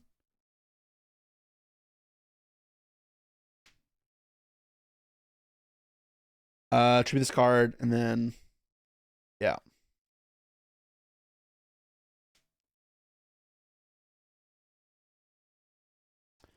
Would you say this support makes you excited for Mermail again? I'm not sure.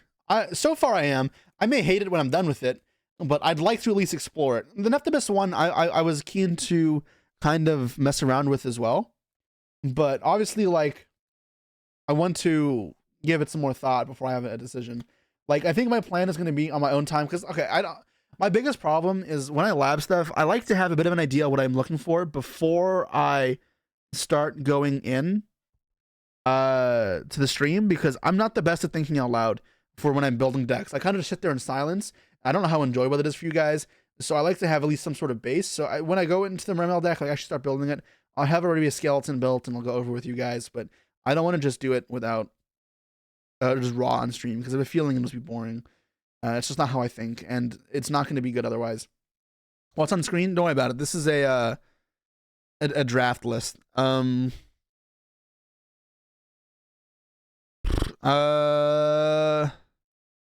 Yeah, so someone said Yassine's combo.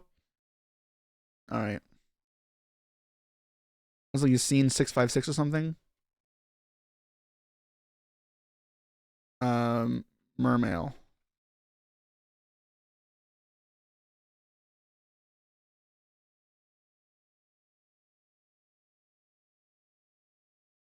Is it this one? What's up, guys? This is Yasin. So a few days ago, we got some posted in chat, obviously. New Mermail support, and it was absolutely amazing. I think I reviewed it yesterday or the day before. I forgot, but whatever. So anyways, the thing that my initial the 3 combo, guys, what does the 3 combo mean? really matters is that but yeah, I'm not sure. Fuck, I lost my train of thought again.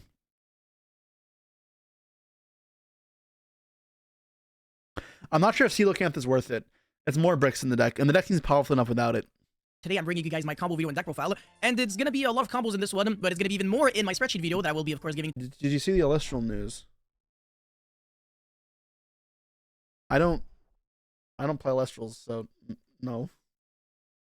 To you guys, if we can get 1,000 likes on this video, so obviously you already know what to do. But yeah, this deck is actually super consistent, super powerful. The new support honestly changed everything, and it's such an enjoyable deck to play. So yeah, Mermail fans, rejoice. This is because this deck is known as a cost, and then search any Atlantean card from your deck to your hand. So even if this gets impermed, you can still Foolish for the Mermail Shadow Bodyguards, which is always treated as an Atlantean card. And this card, when it's sent to the grave to activate the effect of a water monster, you get to summon a level 4 lower Atlantean or Mermail monster from your deck, except itself. Right, so normal or special summon, you get to discard a water Pike. monster, and then add a level 3 water monster from your deck to your hand. Any level 3, you can even search a Ghost Sister Serpent. So Tius. Anyways, the Dragoon will trigger in order to search for the Mulin Glacia, which we can only summon if we have exactly 5. Off to a very good start because, again, it's super consistent, can hand loop your opponent, and you can make some truly unbreakable boards. Anyways, we're going to be using the effect of the Abyss. I realized that they're all mandatory effects to summon, to trigger their effects for the Abyss. So yeah, discard that, and then search special summon the Abyss. By the way, we couldn't really go Abyss, Ride, whatever, in order to directly special summon the Abyss from the deck because provide back a Mermail monster. If you link it off, you have to skip your next battle phase. This is the standard use the combo we've seen before, beginning right? it at search Mulin Glacia, again, very big, very same. It's pretty much the same thing as combo number 1. This one, But right? instead of Okay. searching the Abyss with the Abyss Rhine, we're going to be special summoning the Super Ancient Deep Sea King Coelacanth, and again, the Neptibus will trigger in order to revive back the Dragoons. Now, this is going to be very interesting. We're going to be overlaying Bahamut Shark in the extra monster zone and not use its effect. Yes, again, this is very greedy. It loses very hard in Nibiru, but this is not the kind of thing that you're going to be doing blind on a game 1. So you gotta use your brain when you go for this combo, but it's still something that you need to know because when you know for a fact that it's not a threat, this is the better combo to go for. Anyways, Coelacanth effect, and then summon as many fish level 4 monsters from your deck. So we're going to be going for double Harpooner and I'm double never Abyss playing Spike. these cards, by the Harpooner way, has a but nice sure. hand effect, so just a decent card. We'll entertain this for fun. In Mermail in general, and Abyss Spike is a card that you're trying to play anyway, so it's not like you have to make your deck worse in order to account for the existence of Coelacanth. Anyways, now we're going to be synchro summoning using, for a Dragite, using one of the Fishborg Harpooner and the Abyss Spike because the Harpooners are Dragite's a cool one. for tuner monsters. So now we got exactly 5 waters in the graveyard, right? And we can summon that Mulin Glacia, which is going to be hand ripping 2 from the opponent's hand. And we're not done yet because now we're going to be going for another Bahamut Shark, and then the Bahamut in the extra monster zone very specifically will be detaching the Dragoons, again very specifically in order to summon the Toad. Enemy. Dragoons will trigger in order to search a Sea Serpent, and that is going to be the heavy infantry. I keep messing up the names for no reason. This card is an additional interruption on your opponent's turn. It's a very good card. I will cover that very soon. Anyways, link off your Coelacanth and the Bahamut Shark for Coral and Enemy, and that's going to be providing back very specifically the Shadow Bodyguards. And we're going to be discarding the other card, not the Heavy Infantry, in order to make Mulin Glacia and Shadow Bodyguards level 7. So now we can overlay for Abyss Again, we don't have to say goodbye to our battle phase because the Mulin Glacia didn't leave the field. It's not like we're using it as a synchro or link material. We're going to kind of cheat it out, kind of cheat the system by using it as an Xyz material. So it doesn't really leave the field, but it kind of leaves the field, but not really. Anyways, we're still not done yet because Bahamut Shark detached Summon Toad and then linked off into the Mermail Link 3, and that is an unbreakable board and a half. So it's still Neptibus 1 card combo. Nothing else that we need. And it's This is just worse than the other combos, right? Because you never even have used the Revive 3 here. Like, it's funny. You get so many bodies, you can't even use them. Like, we got the extra bodies off of Coelacanth, but we just never even used the effect of the Poseidon to Revive 3 from the grave, which is, like, essentially the same type of shit. So this is actually just worse.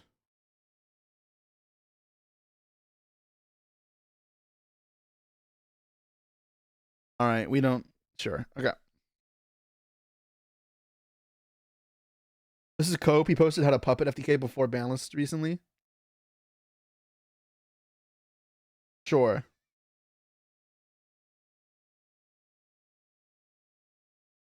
Poseida's better with less bricks. Yeah, I mean, that's kind of what I'm advocating for, right? He also doesn't use the effect to search the equip spell.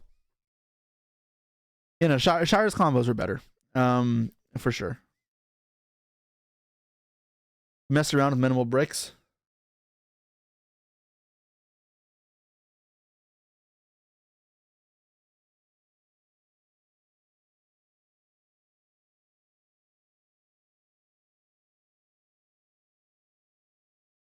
Bro, this is 60 cards.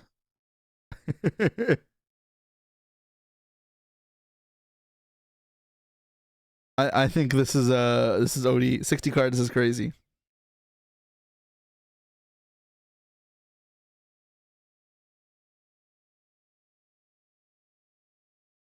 Wait, what are you searching this off of? Are you searching this off Dragoons? Dragoons is a search of sea serpents. Not a sea serpent.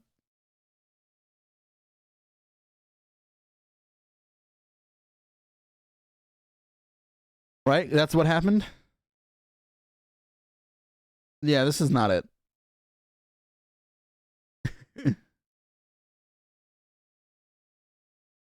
Also, I think this card's unnecessary.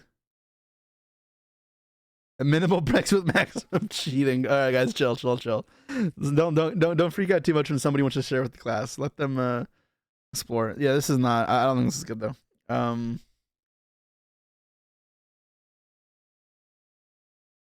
right.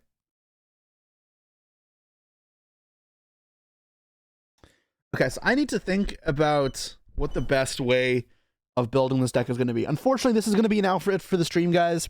I know it is relatively short, but I have a lot of work to do this week, so I try to balance the stream schedule with my work schedule.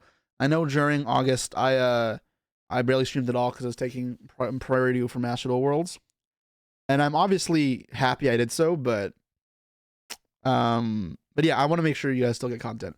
As for tomorrow we will have the Megaton opening, and we're also going to be doing the Royal Rare Hunt. We're going to try get a Royal Rare Grassless Greener, maybe some other cards as well. That'll be a very fun stream tomorrow. You can see I've whaled 70,000 gems loaded onto my account. So that should be all awesome. And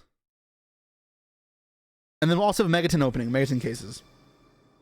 As for Thursday, we'll do the Duelist Cup Stage 1. Maybe Friday as well for you at the time, but we'll see how we need. And then we'll get back to some Rhoda deck building as well, the Ogdoadic, Raikou. We'll get to it all. I promise we will have more content, and when we get some more time, then we'll do some longer streams. And remember, the Weekend of Lille, assuming I don't last minute book, I will be doing long streams to play both the Duelist Cup and commentate over the YCS. So it should be good. I promise we'll have plenty more content. And if you feel like supporting the channel, please consider a subscription. And if you can't, a follow still goes a distance. And just thank you for watching. That's going to be all for now, guys. I'll see you all in a couple hours for the Royal Hunt.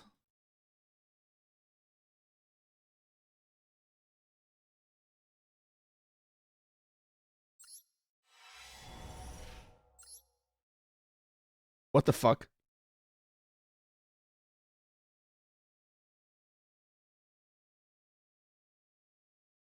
Okay, so I'm back. I got offered a free pack, and I opened it while I was while I was sending you guys to the outro. The one free pack I got. This was one pack. Ancient Gear Commander. I mean, I have all these cards. I didn't need any of these. But this is still like just free stuff. I'm building Ancient Gear. I already have Ancient Gear built. It's actually going to be in tomorrow's YouTube video. I already filmed it. You need 2k gems for the same amount of ultra rares. Yeah. Oh, I need to get the dual pass. Okay. All right. I'll prolong the stream for like 5 more minutes. Not even like 2 minutes. New season. Let's get the dual pass. I need my Raikou mate. Who's a good boy? Barks? That's awesome. Yeah, easy buy. Easy choice. All right, now for good. I'll send you guys out. See you all tomorrow.